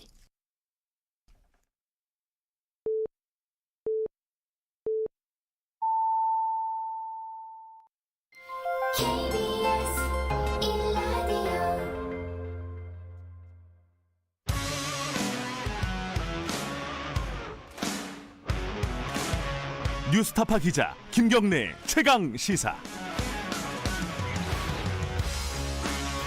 네, 김경래 최강 시사 2부 시작하겠습니다. 더불어민주당 선거 4월 재보궐선거 관련해 가지고요. 지금 대진표가 이제 완성이 되려고 하고 있죠. 오상호 의원 혼자 나와서 좀 외롭고 쓸쓸하다 이랬었는데 박영선 장관이 이제 출마할 뜻을 거의 굳힌 것 같고. 지금 이제 경선도 어떤 식으로 펼쳐질지 좀 내용들이 좀 정리되고 있습니다. 국민 면접으로 한다고 하는데 이건 또 무슨 말인지 자세한 내용을 김진표 더불어민주당 공천관리위원장과 직접 얘기 좀 들어보겠습니다. 위원장님 안녕하세요. 네, 안녕하세요. 김경희 기자님 새해 복 많이 받으십시오. 새해 처음 뵙는 건가요? 예, 네, 새해 복 많이 받으시고요. 예. 그동안 너무 안 뵀네요 우리가. 네, 그래요. 지금 박영선 장관이 나온다는 거잖아요, 그죠? 이거 확정됐다고 보면 되죠? 그렇게 다들 이제 언론이 보도하고 빠르면 오늘도 출마 선언 또는 개각이 있을 수 있다 그런 얘기가 있죠. 네. 그러면 우상호 의원하고 이게 두 분이 이제 2파전을 벌이게 되는 건가요? 아니면 추가로 더 나오는 가능성이 있는 사람이 있나요? 어떻게 보세요? 이제 예비 후보 공모 기간이 29일 정오까지니까 기다려 봐야 되겠죠. 그런데 대체로 두 분 경선이 유력하다 하는 그런 관측이 많더라고요. 김동연 전 부총리 같은 경우에는 안 나온 걸로 마음을 굳혔다고 봐야죠. 네, 본인이 직접 SNS에 그런 글을 발표했으니까 안 나오시는 걸로 알고 있습니다. 그 야당은 뭐 좋든 나쁘든 어쨌든 시끌시끌하잖아요 지금. 뭐 단일화 문제도 그렇고 국민의힘 내부에서도 지금 후보들이 뭐 10명이 넘었으니까요. 이게 시끌시끌한 게 이제 보통 사람들이 보기에는 좀 흥행이 되는 것 같다. 뭐 이런 느낌도 있는데 여당은 좀 조용한 것 같아요. 두 명이서 하면은 좀 흥행에 문제는 없을까요? 어떻게 보세요? 그것은 이제 어떤 분들이 하느냐 문제라고 생각합니다. 잘 아시는 것처럼 우상호 의원이나 또 박영선 장관이나 우리 당의 아주 대표적인 스타 정치인들이시죠. 두 분 다 원내대표도 하고 최고위원도 하고 또 국회 주요 상임위원장도 하고 대변인도 하신 분들이고요. 뛰어난 정치력을 가지고 있죠. 이제 서울시장이 이번 선거라는 게 1년 2개월짜리 선거거든요. 임기가. 그러면 이 1년 2개월 동안에 산적한 서울시의 현안을 그걸 갈등을 조정하고 설득해서 어떻게 정책을 추진해서 삶의 질을 개선하느냐 이런 시각에서 시민들이 보지 않겠습니까? 그런 점에서 보면 저는 이 두 분이 벌리는 경선이 아주 재미있을 거다. 또 수준 높을 거다. 그분들이 갖고 있는 정치력 때문에. 그래서 저는 마치 메시 대 호날두가 축구 시합하는 것처럼 만들어야 된다. 그런 생각 가지고 있습니다. 그렇게 생각하고 계신다. 근데 지금 보니까 어떤 식으로 이제 경선을 치르느냐 중에 눈에 띄는 게 국민 면접을 하겠다는 거죠. 이게 유튜브로. 이게 어떻게 뭐 오디션 같은 그런 형태인가요? 어디 좀 설명 좀 해주세요. 이거 어떻게 하겠다는 건지. 민주당 유튜브로 이제 전면 중계를 하겠다는 겁니다. 그동안에 대부분의 정당에서 후보자 면접은 비공개로 형식적으로 했거든요. 한 5분, 10분 하고 말았거든요. 그렇게 안 하고 유튜브로 전면 다 공개를 하면서 미리 이제 당원과 시민들로부터 질문들을 받을 수 있는 것은 다 공개적으로 받아가지고 그런 것들을 이제 질문하고 그리고 또 후보들이 자신들이 그 정치 비전과 정책을 당원과 시민들에게 효과적으로 알릴 수 있는 그런 프레젠테이션 시간을 주고 채팅 그 공개 과정에서 이제 채팅장에 올라온 즉각적인 질문 이런 것들에 대해서 공관위원들이 골라가지고 대신 질문하고 이렇게 좀 다이내믹하게 운영을 해서 지금 이제 공관위에서 하는 그런 그 배점 중에 제일 높은 것이 여론조사를 통한 당선 가능성 적합도 조사거든요. 그게 40%인데 이거 결국 시민들이나 당원들이 하시는 건데 이분들이 직접 참여해서 후보들을 평가해볼 기회를 주고 그거에 의해서 이제 사전에 적합도 조사에 반영하라 그런 뜻이죠. 그러면 여기 그 국민 면접을 할 때 유튜브에서 나오는 뭐 반응이라든가 이런 것들도 어떤 채점한 점수에 들어가나요? 물론 공관위원들이 이제 그 기준이 현재 정체성과 기여도, 도덕성, 업무 추진 능력이 각 20%고요. 그리고 이제 적합도 여론조사를 통한 당선 가능성이 40%거든요. 근데 당연히 공관위원들의 판단에도 영향을 주지만 보다 직접적으로는 40%에 차지하는 여론조사에 직접 반영이 되니까요. 당원과 시민들의 뜻이. 그리고 막연히 언론에 보도된 것만 보고 짐작해서 투표하는 게 아니라 자기들이 직접 참여해서 후보들의 정치적인 매력이냐 비전, 정치력 이런 것들을 보고 판단해야만 시민들로부터 신뢰받고 사랑받고 선택받을 수 있는 후보를 뽑을 수 있지 않겠느냐 그런 취지입니다. 이번에 공관위에서 후보들을 어떤 평가할 때 가장 중요하게 보는 부분이 어떤 부분인지 모든 선거가 다 특별하지만 이번 선거도 굉장히 특별한 선거 아니겠습니까? 어떤 부분을 가장 중점적으로 보신다? 뭐 기준 같은 것들이 좀 있습니까? 저는 이제 그 적합도 여론조사에서 당원과 시민들이 평가하실 때 이게 1년 2개월짜리 선거다. 임기가 1년 2개월밖에 없으니까 그 후보들이 제시하는 정책 대안이나 이런 것들을 과연 누가 더 잘 실천할 수 있느냐. 그런 점에서 지금 야당 후보가 뭐 많이 거론이 됩니다만 10여 명이 넘게 거론이 됩니다만은 마지막에 가면 야당 후보, 여당 후보 또 혹시 삼자 구도가 될지 모르지만 소수로 제한되면 그분들 중에서 시민들이 선택하는 것은 저는 그때는 이 집권 여당으로 또 국회 다수당으로 입법과 또 예산 지원을 강력하게 이끌어낼 수 있는 정치력을 가진 사람. 그런 점에서 여권 후보에 대해서 상당히 비중 높게 평가해 줄 것이다. 이렇게 생각하죠. 근데 이게 지금 나중에 좀 경선을 또 해야 되잖아요. 이 공관위의 어떤 심사가 경선에 어떤 영향을 미치는 건가요? 어떻게 되는 거예요, 이게? 그래서 국민 면접을 통해서 이제 그 한번 후보들의 그 매력과 강점, 정치적인 역량을 국민들에게 알려주는 그런 효과를 함께 거둘 수가 있는 거고요. 우리가 이제 2월 8일 날 경선을 후보자를 결정하면 그 다음부터는 선관위가 이제 맡아서 중앙당 선관위에서 2월 말까지 대체로 경선을 마무리하게 될 겁니다. 그러면 그 과정에서 뭐 토론도 있고 여러 가지 방법을 통해서 시민들이나 당원들이 후보자를 좀 더 잘 평가할 수 있는 그런 계기가 마련될 겁니다. 그러니까 공관위의 어떤 심사 결과라든가 이런 부분들이 경선에 영향을 주는 건 아니라는 거죠? 영향을 줄 수 있는 출발이죠. 첫 번째부터 공개 면접을 함으로써 후보자들 입장에서는 시민들과 당원들에게 자기를 알릴 수 있는 첫 번째 기회니까요. 우리가 야당에 비해서 조금 늦게 시작했지만 그런 알릴 수 있는 기회를 더 많이 만들어드리겠다는 취지죠. 그 늦게 시작했다는 말씀 하시니까 이거 여쭤봐야 될 것 같아요. 우상호 의원이 좀 외롭고 쓸쓸하다고 그랬잖아요. 진짜 쓸쓸해 보이시더라고요. 이게 당이 왜 이렇게 일정을 늦게 잡았는지 좀 이해할 수 없다는 취지의 얘기도 했어요. 우상호 의원이. 이게 왜 이렇게 되는 겁니까 지금? 네, 이제 우상호 의원 그런 말씀 이해가 가지만 또 한편에서 보면 그동안 우리 당 당원들의 응원을 독점해서 받았다는 측면도 있지요. 그런데 이제 우리 당에서는 4월 7일 이 보궐선거가 그 선거 날부터 쭉 역산해서 일정을 잡는 것인데 통상적인 그런 선거, 보궐선거나 이런 거에 비하면 오히려 충분한 시간 여유를 가지고 차질 없이 일정이 지금 진행되고 있습니다. 2월 8일까지 경선 후보자 결정하고 그다음에 이제 2월 중에 경선이 마무리되면 3월 풀로 한 달 동안 본격적인 선거운동을 할 수가 있으니까요. 뭐 늦은 거 아니다 이런 말씀이신 건가요 지금? 그렇습니다. 네. 예. 지금 이제 경선 룰은 보니까 권리당원 50%, 일반 국민 50% 이렇게 돼 있잖아요. 네네. 이게 이제 국민의힘은 완전 국민 경선 이렇게 한단 말이죠. 좀 네. 달라요 민주당하고.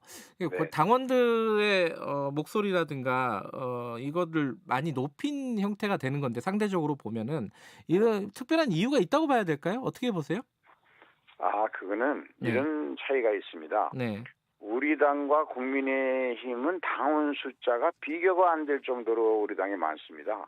우리 당 당원은 100만 명이 넘고요. 훨씬 넘고 온라인 입당 열풍이 불었을 때 우리 권리당원 숫자만 150만 명을 넘은 적도 있었거든요.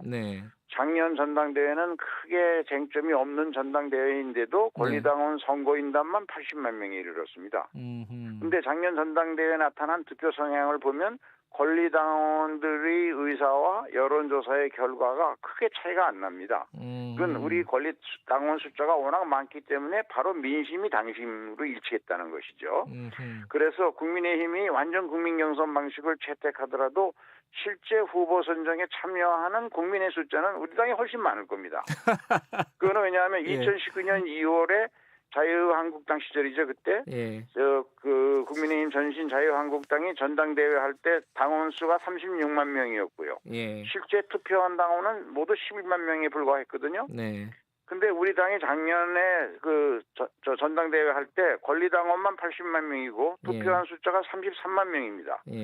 김정민 최고위원이 16만 표를 받았으니까 실제 자유한국당 시절에 투표한 전체 당원보다 5만 명을 더 많은 투표를 받았거든요. 그래서 우리 당이 그런 점에서 보면 저는 당연히 당에서는 권리당원이 중심이 돼야 되는데 워낙 당원 숫자가 많아서 그것이 바로 당심과 민심의 괴리가 없이 일치한다. 저는 그렇게 믿고 있습니다. 은근히 국민의힘을 디스를 하시고. 근데 외부 인사 영입 같은 가능성이 좀 차단되는 거 아니냐, 좀 폐쇄적인 거 아니냐 이런 지적도 있긴 있어요. 그동안 여러 가지 경로로 김동연 후보 권유도 했었고 그랬던 걸로 알고 있고요. 이제 당 지도부나 이런 곳에서 많은 노력을 했던 걸로 알고 있습니다. 김동연 전 부총리는 대선 나간다고 안 나오는 건가요? 어떻게 봐야 돼요? 그런 짐작들을 하던데 그 문제는 이제 또 본인 의사를 들어봐야 되겠죠. 알겠습니다. 야당 얘기 하나만 여쭤보고 정책 얘기 좀 들어가 볼게요. 야당 지금 단일화 문제가 제일 시끄럽습니다. 그러니까 안철수 대표를 둘러싸고 안철수 대표는 어제 또 그 당에 들어가서 내가 경선에 참여할 의사도 있다 이렇게 얘기를 했어요. 이거 국민의힘이 받을 수 있을까요? 김종인 위원장은 일단은 부정적인 의사를 밝혔는데 어떻게 보십니까? 김종인 위원장이든 주호영 원내대표든 다 부정적인 반응일 수밖에 없는 게 입당을 안 하고 경선에 참여한다는 것은 국민의힘 당원에상 불가능할 겁니다. 그런 경선은 누가 마음대로 이렇게 할 수가 없겠죠. 그럼 이게 최종적으로 이제 본선이 중요하잖아요. 경선도 중요하지만은, 근데 본선에 이제 3자 구도가 될 것인지, 양자 구도가 될 것인지 이 부분들이 되게 관심이 많지 않습니까? 정치 구단이시니까 이거 어떻게 전망하십니까, 이거? 네, 글쎄요, 김종인 위원장은 3자 구도로 가도 이길 수 있다라고 얘기하시는데 그거는 이제 김종인 위원장 입장에서는 당연히 그렇게 얘기를 공개적으로 하지만 그러나 속마음까지 그럴까? 그거는 저는 의문이 있고요. 그 반증이 어제 그 안철수 의원이 이제 완샷 경선하자고 하는데 즉각 장깨 부리지 말라 이런 식의 이야기를 하는 걸 보면 3자 구도 가면 안 된다는 생각을 하고 있는 거 아니겠어요? 알겠습니다. 선거 얘기 이거 하나는 더 여쭤봐야겠네요. 지금 지지율이라든가 이런 걸 보면 전반적으로 민주당한테 그렇게 우호적인 상황은 아닌 것 같습니다. 그리고 이번 선거가 시작된 배경도 마찬가지고요.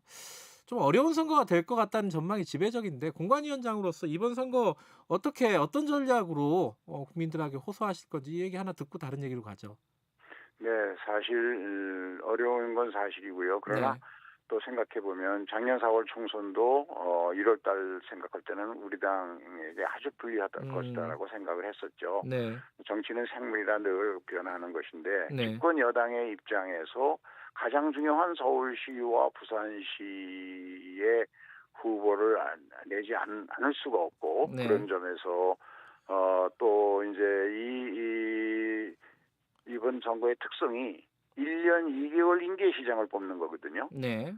그러면 궁극적으로 마지막에 시민들이 판단하실 때는 1년 2개월 동안 많은 비전과 공약을 내세우지만 네. 1년 2개월 동안 그것을 실천할 수 있는 후보가 누가 더 잘하겠느냐. 예. 이런 정치력과 또 정책 추진 능력. 네. 그런 점에서 보면 집권 여당, 국회 다수당 그 후보에 대해서 높은 이제 이 마지막 선택을 할 때는 높은 비중을 두고 평가하지 않겠는가. 예. 또 그렇게 되도록 우리 선거 캠페인을 몰고 가야 된다고 생각합니다. 알겠습니다. 실천 가능성으로 승부를 좀 보겠다 이런 말씀이시네요. 네. 자, 경제 얘기도 좀 여쭤볼게요. 국가경제자문회의 의장이시기도 하고. 자, 지금 4차 재난지원금 물론 이제 3차가 진행되고 있는 상황에서 벌써 4차 얘기냐 뭐 이렇게 볼 수는 있겠지만은 일부 지자체에서는 이미 지급을 하겠다고 막 얘기를 하는 지자체들이 많이 나와요. 자체적으로 뭐 순천도 네네. 그렇고 울산도 그렇고 당장 경기도도 지금 뭔가 계획을 하고 있지 않습니까? 이게 당에서 지금 정리가 됐습니까? 당의 입장은 지금은 아직은 사회적 거리두기 운동 2.5의 단계고 결국 특히 경기도에서 얘기하는 것처럼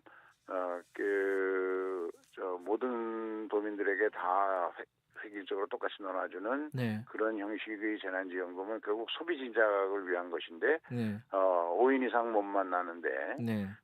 지금 타이밍상 적절하지가 않은 거 아니냐. 조금 더 기다려서 확진자 수가 더 줄어들고 사회적 거리두기 운동을 완화가 돼서 예. 이제 이는 경제 회복이 더 중요하다라는 그런 시기에 이제 검토할 문제다라는 생각이고요. 저는 그 판단이 맞다고 생각합니다. 근데 경기도 같은 경우가 인구가 1,000만이 넘잖아요. 그러면 지금 말씀하신 거로 보면은 당의 입장하고 좀 다른 어떤 정책을 시행하려고 하는 건데 여기에 대해서 좀 강하게 당이 얘기해야 되는 거 아니냐 이런 목소리들도 당내에 있는 거 아닙니까? 이거 어떻게 해야 된다고 보세요? 당대표께서 어제는 비교적 강하게 그 문제에 대한 의견을 개진하셨더라고요. 예. 그럼 정리가 좀 될 거다 이렇게 판단하십니까? 그렇습니다. 예. 그렇게 돼야 되겠죠. 이익공유제도 하나 여쭤볼게요. 어제 저희 홍익표 정책위의장이 인터뷰를 하면서 은행권에 대한 얘기를 했어요. 은행권의 이자를 제한하거나 멈추거나 뭐 이런 것들을 좀 법제화할 필요가 있다. 이런 취지의 얘기를 했는데 벌써부터 이제 뭐 금융권이 사색이 됐다. 뭐 이익공유제의 본색을 드러내고 있다. 뭐 이런 식의 좀 비판들도 보수 언론 중심으로 있단 말이에요. 홍익표 의원의 진위를 너무 왜곡한 거고요. 이거 어떻게 봐야 돼요, 이거는? 예. 지금 이제 예를 들면 영국, 독일, 프랑스 등 서구라파 여러 나라들이 네. 기업을 평가할 때, 네. 금융기관을 평가할 때 단순히 재무적 평가만 하는 게 아니라 이제는 ESG 평가라 그래가지고 환경과 사회적 책임을 다하고 있는가, 그 다음에 지배구조가 투명하고 지속 가능하고 미래지향적인 건가, 뭐 이런 것들을 종합적으로 평가하거든요. 네. 그것이 지속 가능한 기업의 평가라는 뜻이죠. 네. 그래서 주요 나라들이 그런 것들에 대한 투자를 의무적으로 공시하는 제도까지 시행하고 있습니다. 네. 그런 점에서 보면 코로나 상황에서 양극화가 심화된 그런 구조하에서 만일 금융기관들이 특별하게 큰 이익을 상대적으로 얻었다면 그것을 사회에 환원하는 환원하는 좋은 방법을 스스로 자발적으로 선택하는 거. 그것이 이제 사회적 책임을 다하는 투자가 될 수 있고 기업 가치를 높이는 측면에서 그것이 좋은 성과를 가져오니까. 그런데 그런 방법 중에서 만일 서민금융에 대한 이자를 경감하는 일이 예. 가장 효율적인 방법이라고 은행들이 평가한다면 그런 것들이 도입될 수 있지 않겠나 이런 의견을 얘기한 것 같아요. 강제하자는 거 아니고요. 강제는 안 한다 이런 말씀이신가요? 네. 예, 우리 당에서 당대표가 여러 차례 강조했지만 예. 분명한 것은 자발성과 그리고 지원은 하되 인센티브 등을 통해서 그러한 그 사회적 책임 투자나 이런 걸 지원은 하되 간섭은 최소화하겠다. 네. 그런 원칙 하에서 지금 여러 가지 방안을 하고 논의를 하고 또 국민적 공감대를 만들어가고 있죠. 알겠습니다. 오늘은 여기까지만 듣겠습니다. 오랜만에 감사합니다. 네, 감사합니다. 더불어민주당 김진표 공천관리위원장이었습니다. 공정하고 깊이 있게 오늘 하루 이슈의 중심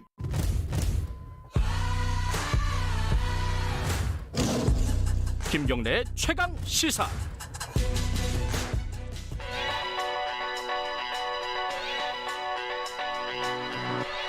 최강 시사 윤태곤의 눈. 의제와 전략그룹 더모아의 윤태곤 정치분석실장 나와 계십니다. 안녕하세요. 네, 안녕하세요. 이 여권 이야기 좀 이어가 봐야겠네요. 예, 그렇죠? 지난주에 우리가 서울시장 선거 야권 이야기하면서 여권 이야기 이번 주 하자 했고 방금 김진표 공관위원장 말씀 저도 이제 뭐 잘 들었어요. 예. 네. 지금 야당은 저도 질문을 했었는데 뭐 시끌시끌합니다. 그죠? 12명? 13명? 서울시장 후보에 헷갈릴 지경이 나서겠다는 됐군요. 사람이 지금 민주당에서 공식적으로 출마 선언한 사람은 우상호 의원 한 명이에요. 예. 물론 뒤에 자세히 설명하겠지만 박영선 장관이 어제 TV 뉴스에 출연해서도 뭐 거의 출마한 쪽으로 이야기를 했고 오늘 공식화될 것 같은데 어쨌든 우상호 의원이 뭐 1대 12로 싸우고 있다 이런 이야기 했을 정도로 저쪽은 후끈하고 여권은 조금 이제 잠잠하고 그렇죠. 박영선 장관 어제 저도 인터뷰를 들어봤는데 뭐 나온다는 얘기죠, 그게. 그렇죠. 뭐 장관직 사표 냈다 보도가 있었는데 뭐 사표는 안 냈다 그러기도 하는데 나오는 거고 지금 그래가지고 후속되는 게 개각이 돼야 되잖아요. 개각을 해야지 나올 수 있는 거죠. 그렇죠. 오늘 뭐 중소벤처기업부 장관 포함해서 한 4-5자리 개각한다 이런 보도가 있는데 보통 개각이 되더라도 후임자가 청문회를 마치고 임명장 받을 때까지 그렇죠. 장관은 장관이거든요. 추미애 장관 아직 장관이에요. 장관이에요. 모르는 분들도 꽤 있던데 근데 이제 박 장관은 바로 나오는 것 같습니다. 그러면 거기 이제 장관은 장관 대행 체제로 가는 것이고 이런 것도 이제 뭐 배려인 거죠. 따지고 보면은 이게 지금 민주당 경선은 그러면은 우상호, 박영선 양자구도 그렇죠. 이게 28일인가 29일인가가 등록 마감인 것 같던데 갑자기 누가 더 나오지 말라는 법은 없지만은 양자구도인 것 같아요. 박주민 의원 안 나오는 것 같고 김동연 전 부총리도 앞서서 이야기 나왔지만은 본인 안 나간다. 좀 세판 짜기에 관심이 있다. 대선 쪽이 아닌가 뭐 이런 느낌도 들고요. 그런 느낌이 드십니까? 근데 이게 지금 아까 그 공관위원장 얘기는 김진표 위원장 얘기는 호날두 대 메시의 대결이 될 거다 이렇게 얘기했는데 진짜 그렇게 될까요? 어떻게 보세요? 그게 뭐 소문난 잔치에 먹을 게 없을 것인지 정말로 이제 뭐 멋진 경선을 보일 것인지. 근데 이런 것 같아요. 두 사람 다 인지도가 높고 정치 경력도 길고 뭐 원내대표, 장관 뭐 이런 것까지 거의 다 해본 사람이니까 그래요. 어떤 드라마틱한 모습이 나타나긴 쉽지 않을 것 같다. 맞아요. 막 신인 있고 막 다크호스 있고 이래야 되잖아요. 그러니까 좀 이제 예측 가능한 부분으로 전개가 될 것 같다 이런 느낌이 있는 거죠. 당장 뭐 여론조사로 따지면은 대부분 여론조사에서 박영선 의원 장관이 조금 더 위죠. 그렇죠. 현재 그렇죠. 뭐 최근에 그 예능도 나오고 우리가 여기서 이야기했지만은 그리고 이제 정치권에서 이런 이야기도 해요. 중소벤 진흥부처 장관이 좋다. 돈 쓰는데. 법무부장관 이런 거 말고. 그렇죠. 중소벤처기업부 뭐 최근에도 이제 코로나로 인해 가지고 이제 소상공인들 지원하고 그게 중소벤처기업부를 통해 가지고 가고 뭐 시장 살리자 이런 것들. 그러니까 박 장관 입장에서는 괜히 빨리 나와가지고 당에서 이러는 것보다 장관의 하루라도 더 하는 게 더 나은 면이 있었다. 그래서 이제 늦춰진 것이고 우상호 의원은 좀 답답해하고 그런. 경선은 다르잖아요. 경선은 당원들의 힘이 강하잖아요. 그렇죠. 앞서서도 이야기가 좀 나왔지만은 야권의 경우에는 아예 벽을 허무는 방식 예. 쪽으로 가는 것 같고 여권은 당태가 강해요. 김진표 위원장 말씀대로 또 그 로열티가 높은 지지자들, 충성심 높은 지지자들, 뭐 거꾸로 말하면은 좀 강성 지지자들에 있는 것이고 그래서 지금 여권의 여러 경선들을 보면은 지지자나 당원들의 영향력이 항상 컸었거든요. 근데 그게 좋을 때도 있고 나쁠 때도 있는 거잖아요. 그렇죠. 그게 이제 민심을 선도하느냐, 민심과 좀 거리가 떨어져 있느냐, 네. 이 부분이 되는 것인데, 근데 제 생각에는 그제 대통령 기자회견이 상당한 영향을 미칠 것이다. 어떤 영향을 말씀하시는 거죠? 대통령 기자회견에서 검찰이나 감사원 같은 것에 대해서 톤을 확 낮췄지 않습니까? 윤석열 검찰총장, 우리 검찰총장이다. 감사원 뭐 그 정치적인 거라고 생각 안 한다라는 식으로 이야기를 했지 않습니까? 그러니까 네. 여기 앞에서 뭐 일부 의원들이 우리 방송에 나와서도 윤석열 탄핵해야 된다. 뭐 그런 거하고는 완전 톤이 다른 거잖아요. 그렇죠. 사면 부분에 대해서도 저는 그렇게 해석을 한 게 지금은 때가 아니다. 국민들에게 중요하다. 이게 뭔가 좀 뭐 통합하고 거리를 두고 강하게 가겠다. 이게 아니라 괜히 분란 일으킨다든지 갈등 요인이 돼서는 안 된다. 이런 네. 식으로 저는 해석을 했거든요. 네. 그런 것이 당의 기류에 영향을 안 미칠 수가 없을 것이다. 물론 이번 선거라는 게 서울시장 선거니까 네. 정책이나 공약이 당연하게 중요하겠죠. 네. 하지만 어느 선거에서든 간에 뭐 갈등 요소를 뽑아내려면 뽑아낼 수 있어요. 근데 그런 부분에 대한 영향력이 좀 낮아질 수 있다는 것이다. 그러니까 굉장히 정치적인 사안보다는 정책적인 사안들이 더 중요해질 그러니까 것이다. 여권의 톤이라는 게 앞서서도 이야기 나왔습니다만은 우리 여당이고 힘이 있고 네. 의석수도 있고 하니까 뭐 예산이라든지 이런 거에도 강하다. 그런 쪽으로 방향을 잡겠죠. 결국은 또 그런 상황에서도 중요한 거는 경쟁력, 본선 경쟁력 아니겠어요? 그렇죠. 그러니까 지금 이제 중요한 것은 두 분 다 정책은 괜찮을 거고 그리고 당에 뒷받침이 많이 돼 있으니까 뭐 크게 차이가 있을까 싶어요. 물론 킬러 공약 같은 게 한두 개씩 있을 거지만은 제일 중요한 건 지금 이야기하신 거 본선 경쟁력이죠. 지금 민주당 입장에서 당청 지지율도 안 좋고 대통령 임기도 얼마 안 남았고 서울시장 선거에서 밀리면은 이게 큰일 난다 이런 위기감이 있으면 그럼 일단 이기고 보자. 이렇게 가는 거죠. 근데 이런 위기감이 있을 때는 보통 두 가지 방향의 흐름이 나타납니다. 제가 여러 번 말씀드렸지만은 우리가 뭉쳐야 된다. 지지층 결집하자. 결집. 어차피 투표도 많이 안 할 거다. 네. 똘똘 뭉치자라는 쪽하고 중도로 확장성을 가져가가지고 전체 여론을 수렴해야 된다는 쪽. 두 가지 흐름이 나타날 거라는 거죠. 이게 이제 기자회견을 보면은 아까 말씀하신 거면 두 가지 흐름 중에 후자 쪽이죠. 대통령이라든지 이제 김진표 공관위원장도 그렇고. 그리고 사실 따지고 보면 우상호, 박영선 두 분의 이미지도 그렇게 강성 이미지는 아니에요. 맞아요. 그게 뭐 좀 강한 사람이다. 이건 있지만은 어떤 정치적 각을 세운다. 이런 거는 아닌 거거든요. 근데 물론 선거라는 것은 또 내부 경선이라는 건 역동성이 있고 지금 아까 말씀드렸지만 우상호 의원 같은 게 조금 처지지 않습니까? 네. 뭐 듣는데 죄송하지만은 그렇다면은 좀 강한 당원들의 힘을 한번 끌어당겨 봐야 되겠다. 이런 전략을 세울 수 있는 거죠. 네. 자, 한 두 달 어떻게 진행되는지 좀 봐야겠습니다. 고맙습니다. 네. 감사합니다. 윤태곤의 눈이었습니다. 김경래 최강시사 2부는 여기까지 하고요. 3부에서는 중요한 시간이 있습니다. 연중기획 기후가 미래다. 기후위기에 이 사회 경제적으로 어떤 영향을 미치는지 우리한테 실제로 비용을 얼마나 들이는지 이런 부분을 좀 알아보겠습니다. 일부 지역국에서는 해당 지역 방송 보내드립니다. 지금 위로가 필요하세요?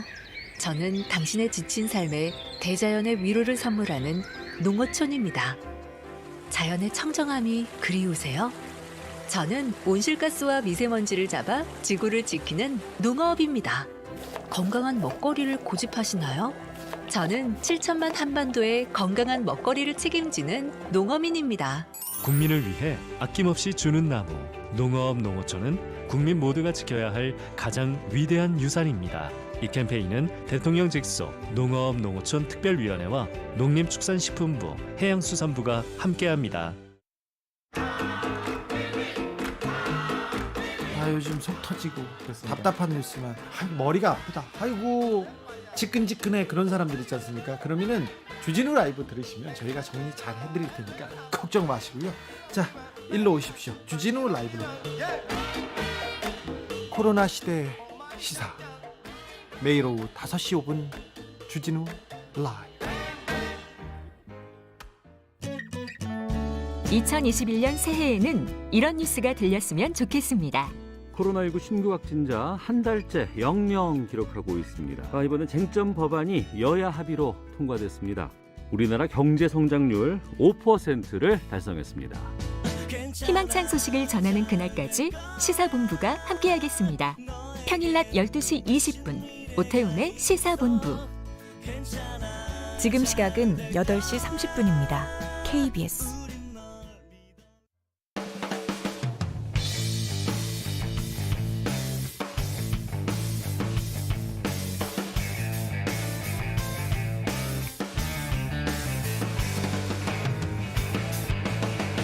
김경래의 최강 시사. 국내 탄소 배출량은 1년에 7억 1천만 톤. 피해갈 수 없는 과제라면 국익과 우리 미래 세대를 위해 철강, 석유화학 등 탄소를 많이 배출하는 우리 주력 업종들의 구조를 바꾸고 2050년 탄소 중립을 목표로 나아가겠습니다. 지금도 전국에 석탄 발전소가 새로 들어서고 있습니다.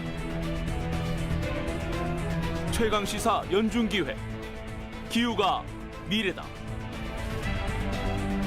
기후 위기 이제는 기업 생존의 문제다. 그린피스 김지석 전문위원과 함께합니다. 네, 최강시사 연중기획 기후가 미래다. 지금 뭐 세상 만사가 다 중요한 일이겠지만은 이 기후 위기 앞에서는 정말 하찮은 일일 수도 있습니다. 어떻게 보면은 어떤 선거도 마찬가지고요. 이 기후 위기가 이 막연하게 어떤 뭐 사회 운동, 뭐 환경 운동 이렇게들 생각을 하는 분들도 있을 거 아니겠습니까? 근데 그게 아니라 기후 위기는 결국은 우리의 생존의 문제이고 조금 더 좁게 보면은 돈과 굉장히 직접적으로 관련돼 있는 문제입니다. 경제하고요. 이 문제를 오늘 좀 쉽게 설명해 주실 분을 저희들이 모셨습니다. 기후에너지 전문가 그린피스의 김지석 전문위원 스튜디오에 모셨습니다. 안녕하세요. 네, 안녕하세요. 네. 위원님은 뭐 그린피스에서 지금 활동을 하고 계시지만 뭐 지금 인터뷰하기 전에 잠깐 들어보니까 실물 경제에서도 많이 일을 하셨더라고요. 그죠? 네, 저는 환경학과랑 경제학과를 전공한 다음에 네. 현대 자동차에 들어갔어요. 그러니까 자동차라는 물건을 포기하기가 어려울 것 같아서 그럼 그걸 친환경으로 만들자. 네, 그 다음에는 영국 대사관에서 이제 한 10년 정도 근무하면서 그 영국의 선진 사례나 정책 같은 경우를 한국에 한번 알려보자. 그때도 이제 기업인분들 모시고 영국 가가지고 이제 기업인분들 만나게 하고 그런 일을 하다가 좀 더 세게 뭔가 발언이 좀 필요하고 좀 더 설명을 좀 해야 될 것 같아서 이제 환경단체 그린피스에 들어와서 2년째 일하고 있습니다. 굉장히 특이한 경력이에요, 그죠? 근데 제가 봤을 때는 이런 사람들이 굉장히 많이 나올 줄 알고 진작부터 그 길을 갔는데 이제야 약간 이제 그런 식으로 가고 있는 것 같습니다. 근데 위원님이 기후 위기라든가 예전에 뭐 지구 온난화 이런 말 많이 썼잖아요, 그렇죠? 그런 것들이 전 세계적으로 굉장히 심각한 문제가 될 것이다라고 판단을 했던 게 언제예요? 그게 저는 1993년도에 27년, 8년 전에요? 네, 그때만 해도 이미 1988년도인가? 그때 그 미국 과학자들이 나사에 제임스 헨슨이라는 과학자가 나와서 이거 지금 상당히 위기 상황이다라고 얘기를 했었고요. 그 더 나아가서는 사실 1970년대에 과학자들이 이제 모여가지고 이거 심상치가 않다 지금 이거 온실가스 때문에 더워지는 게 이미 지금 나오고 있다라고. 사실 과학자들은 이거 얘기하다가 돌아가신 분들도 많고요. 아이고. 예, 근데 이제 사회가 아직 뭐 영향이 없는데 그러니까요. 벌써부터 호들갑 아니냐 이런 식으로 해가지고 경제가 우선이지 하면서 이제 자꾸 미루다가 이제는 이제 기후 위기라는 말을 쓰게 된 거죠. 지금은 이제 미룰 수가 없다는 공감대가 어느 정도는 좀 있는 것 같아요. 지금은 이제 늦었다와 지금이라도 하면 할 수 있다 사이 정도에서 왔다 갔다 하고 있습니다. 근데 그러니까 우리 이제 한국 사회 같은 경우에 보면은 워낙 좀 다이나믹하잖아요. 그렇죠. 사건도 많고 일도 많고 먹고 살기 힘들고 이래가지고 여기에 대한 이제 기본적인 공감대는 있지만 이게 확산이 많이 안 돼 있는 것 같아요. 이게 진짜 중요하다는 게. 근데 해외 아까 말씀하신 이제 영국 대사관에서도 근무하시고 기업인들 쭉 만나셨을 거 아니에요. 그런 해외 쪽에서는 우리보다 좀 상대적으로 경각심이라든가 이런 것들이 높습니까? 어때요 분위기가? 해외에서는 이제 유럽 같은 경우는 네. 이거는 안 하면 안 되는. 안 하면 거의 반사회적인 네네 거의 뭐 지탄의 대상이 되고 투자 기피 대상이 되고 뭐 그런 식이에요. 예를 들어서 그 바이든 대통령이 오늘 취임하지 않습니까? 미국에서.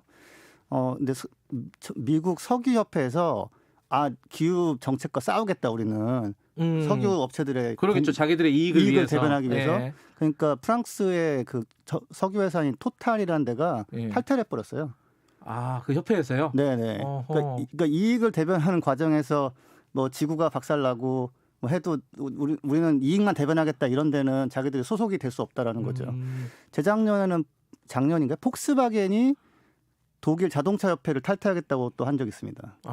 예, 그러니까 그 적극적인 전기차 전환 같은 거를 협회 차원에서 반대하려고 하니까 그럴 바에 나가버리겠다라고 했거든요. 그러니까 그 지탄받고 이제 고립되는 어떻게 보면 이제 투자 기피 대상이 되는 거기 속해 있는 것보다는 차라리 나와서 자기는 모험적인 길을 가는 게 더 낫다는 판단이 나오기 시작하는 거죠. 지금 말씀하신 사례가 뭐 폭스바겐도 그렇고 그 토탈이라는 것도 그렇고 유럽이잖아요. 그렇죠. 예. 그러니까 미국이 유럽보다는 상대적으로 위기의식이 좀 전반적으로 떨어진다 이렇게 볼 수도 있는 거죠. 예, 미국에서는 이제 트럼프 대통령이 이제 기후변화 가짜라고 하면서 그러니까 미국이 약간 음모론 같은 게 조금 잘 먹혀서 이렇게 주류를 좀 성승하기도 하고 그런 면이 있거든요. 근데 물론 그 안에서도 굉장히 아니다 이거 문제다라고 말하는 사람들도 있는데 사실 이제 바이든 대통령이 들어오면서 과학적으로 심지어는 마스크도 안 쓰잖아요.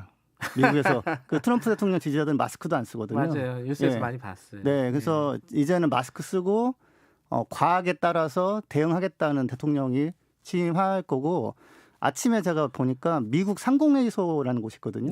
거기도 마찬가지로 기업들의 이익을 대변하는 곳인데 선언을 했어요. 기후 정책에 대해서 우리는 적극적으로 호응하겠다. 예전에 안 그랬거든요. 예전에는 뭐 아직 확실한 거 아닌 거 아니냐, 뭐 기업들의 자유를 박탈하려고 하냐 이런 식이었는데 이제 더 이상은 이제 안 되겠다는 상황까지 온 거죠. 이제. 자, 미국과 유럽을 간단하게 비교를 해주셨는데 그럼 우리 경제인들이라든가 산업계의 분위기는 어때요? 직접 보시면은 산업계는 지금 그러니까 우리나라는 지금 약간 조용히 눈치 보는 느낌이랄까요?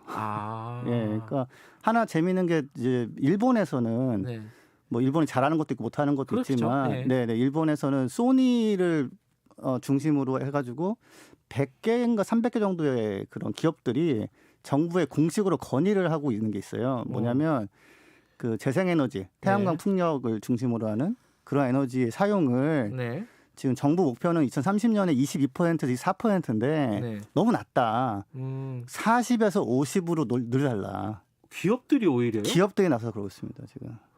우리는 이제 재생에너지 많이 늘린다 그러면은 대부분 기업계나 업계에서는 좀 반대하는 경향이 좀 있잖아요. 반대 내지는 뭐 조용히 하거나 아니면은 경제지에서는 그렇게 되면 경쟁력이 떨어진다라고 이제 하잖아요. 근데 소니는 뭐라고 하냐면 그 소니가 이제 아이폰이나 이런 데 센서, 카메라 센서 이런 거 보급하거든요. 근데 요즘에 이제 선진 기업들의 정책은 우리 협력사 업체들은 우리 방침을 따라서 지구 온난화 해결에 동참해야 된다. 우리가 2030년까지 탄소 중립 선언을 했어요. 애플 같은 경우는. 그런데 협력사가 그걸 안 도와줘가지고 달성을 못하면 그거는 우리가 목표 달성이 안 되니까 너희들도 해야 된다. 그래서 소니가 이제 그래서 일본에서 에너지 공급이 안 되면 재생에너지 공급이 안 되면 우리는 공장을 옮길 수밖에 없다. 그러니 해달라라고 이제 요청하고 있습니다. 근데 이제 우리나라는 좀 조용하죠. 우리나라 기업계들은 그런 요구도 없고 그렇다고 막 나서서 반대도 하지 않고 조용히 눈치 보고 있는 상황이다. 조용히 있는데 개별적으로 대응은 하죠. SK 같은 경우가 그 아까 말씀드린 재생에너지 100% 사용 아리백이라는 데 이제 가입을 했거든요. 그래요? 네네. 우리도 그런 게 생기기 시작하는군요. 이제 근데 우리가 좀 늦는 이유가 뭘까요? 이게 우리는 마스크는 엄청 잘 쓰잖아요. 그렇죠. 근데 왜 이 기후 변화에 대한 어떤 인식이라든가 실천이라든가 이런 부분들은 기업들이 왜 늦을까요? 이유가 있나요?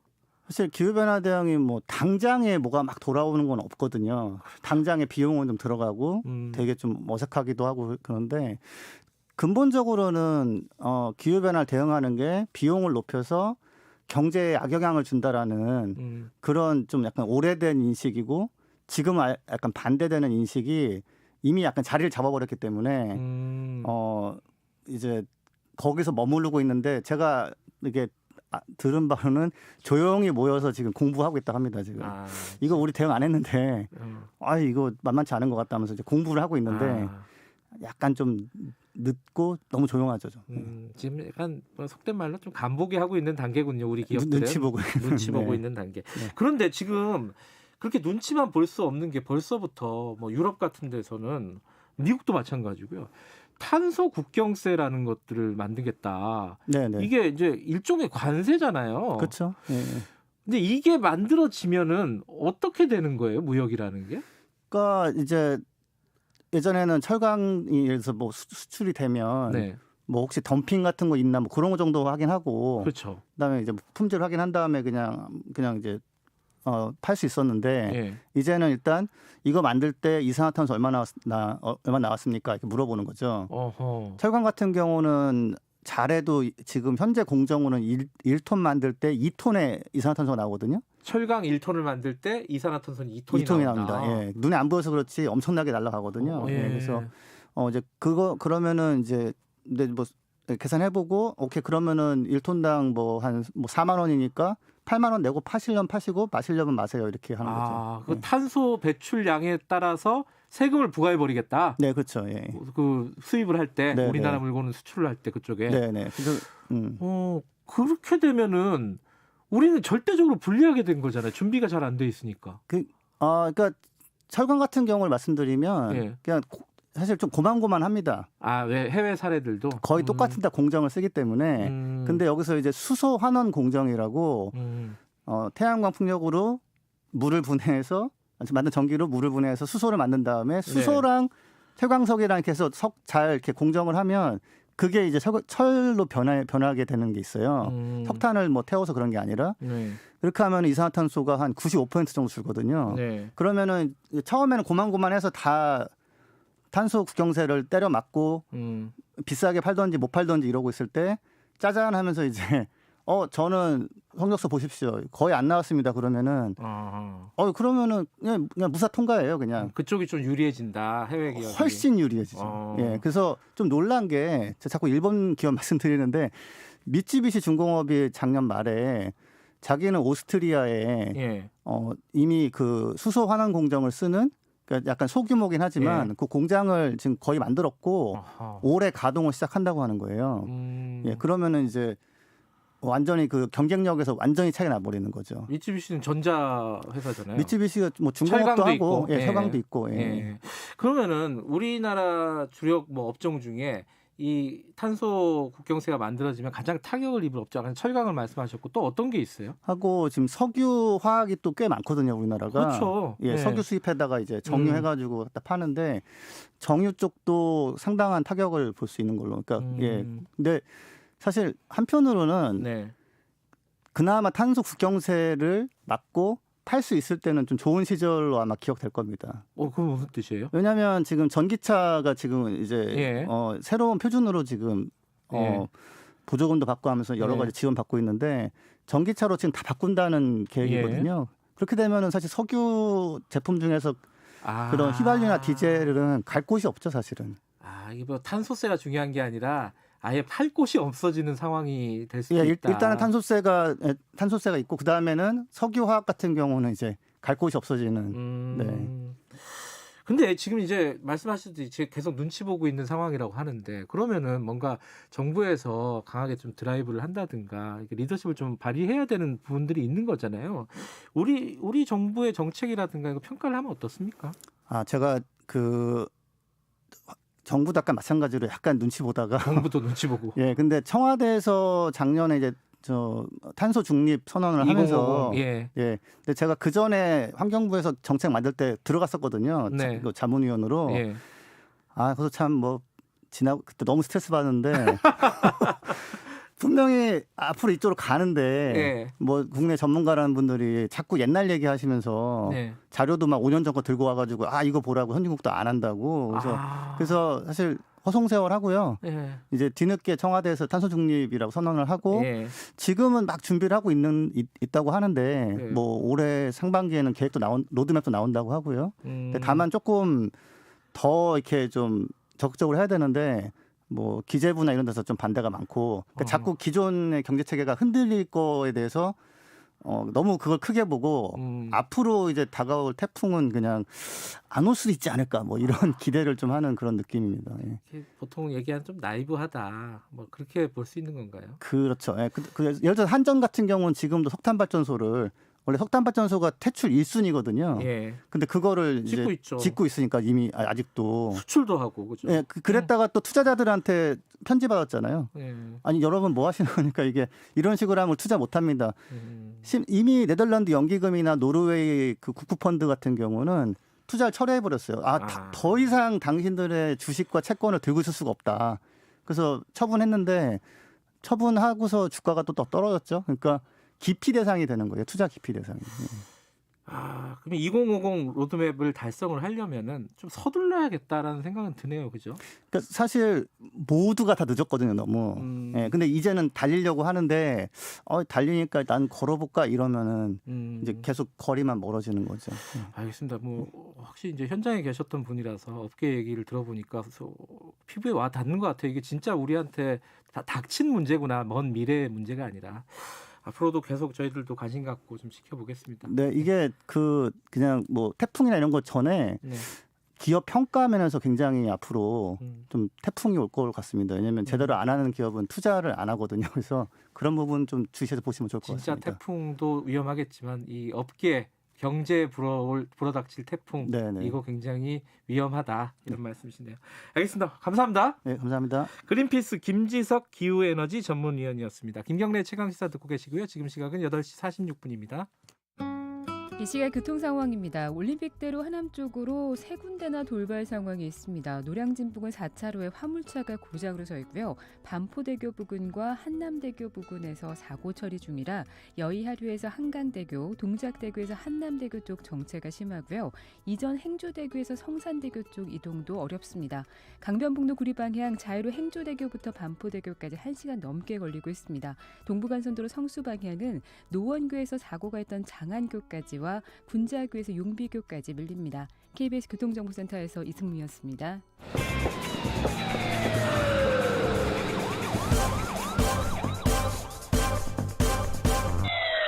김경래 최강 시사.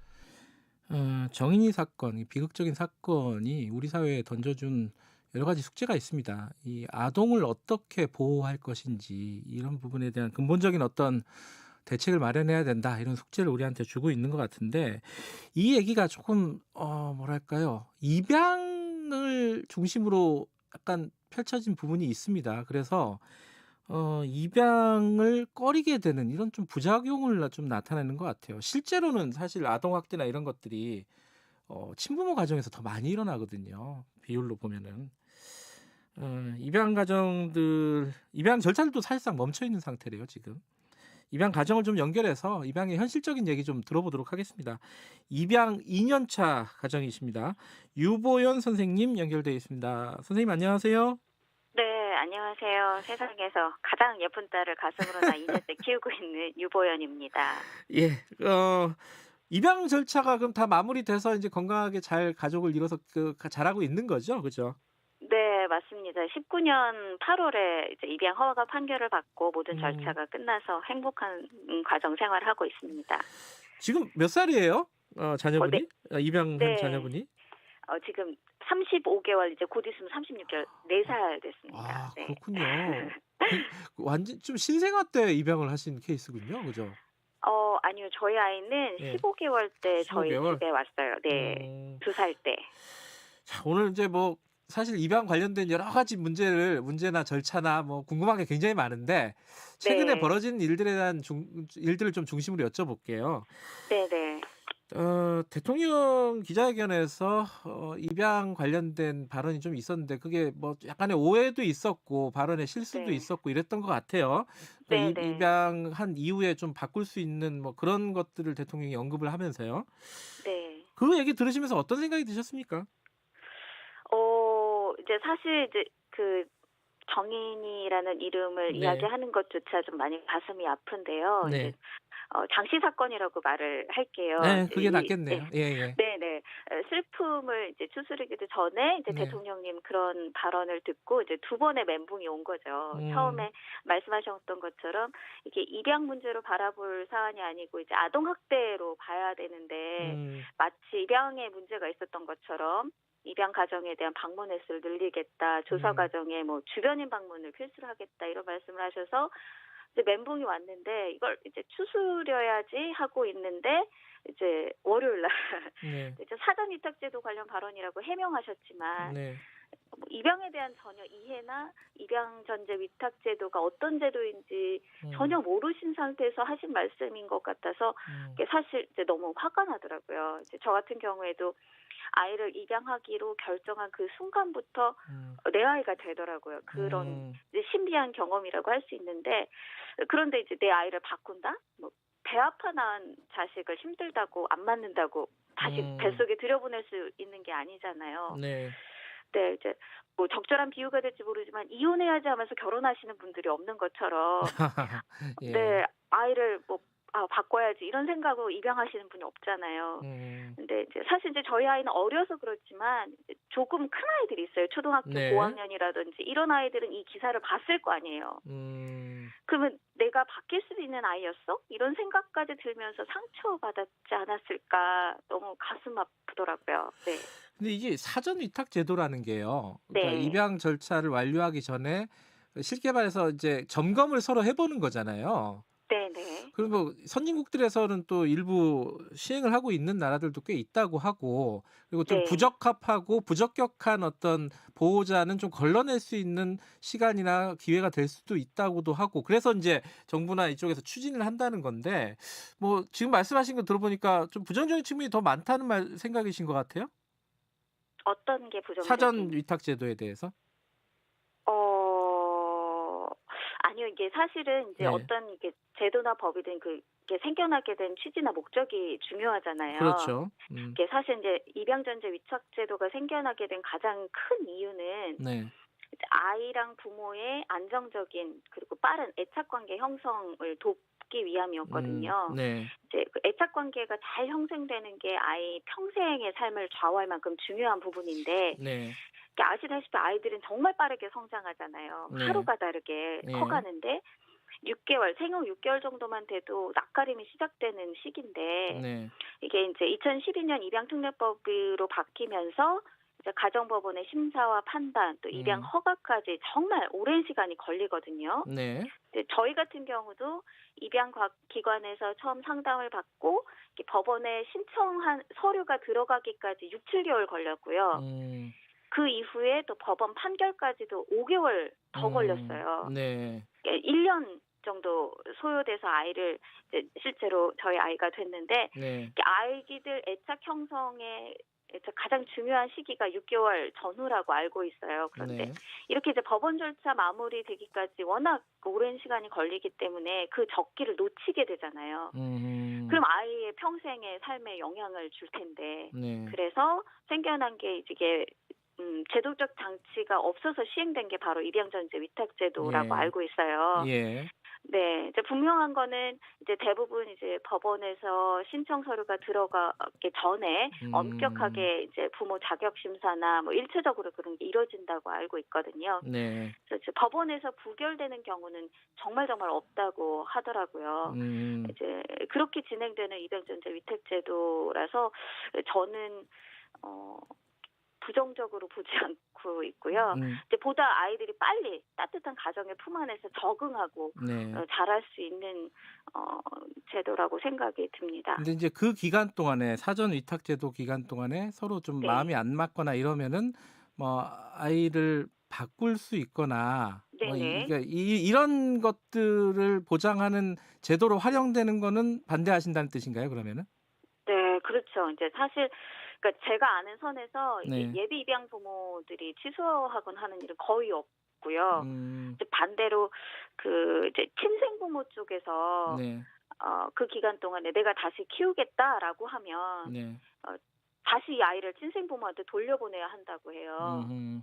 네, 이제 친권 포기각서까지 쓰고 입양 보내기로 결정한 건데, 이제 그 의미가 없다고 하더라고요. 그래서 근데 이 위탁 기간이 끝나도 또 법원 판결이 나면 그 친생 부모한테 그 판결 사실이 우편으로 통보된다고 하거든요. 예. 15일 정도 이의 신청 기간이 주어지는데, 그러니까 이때 이제 친생 부모님들이 입양 철회를 요청하면,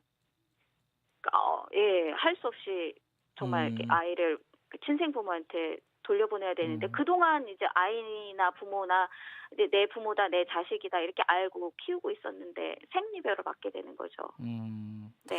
지금 아까 말씀하신 그 비극적인 사건 이후에 입양 그 절차 같은 것들이 거의 중단이 돼 있는 상태라면서요?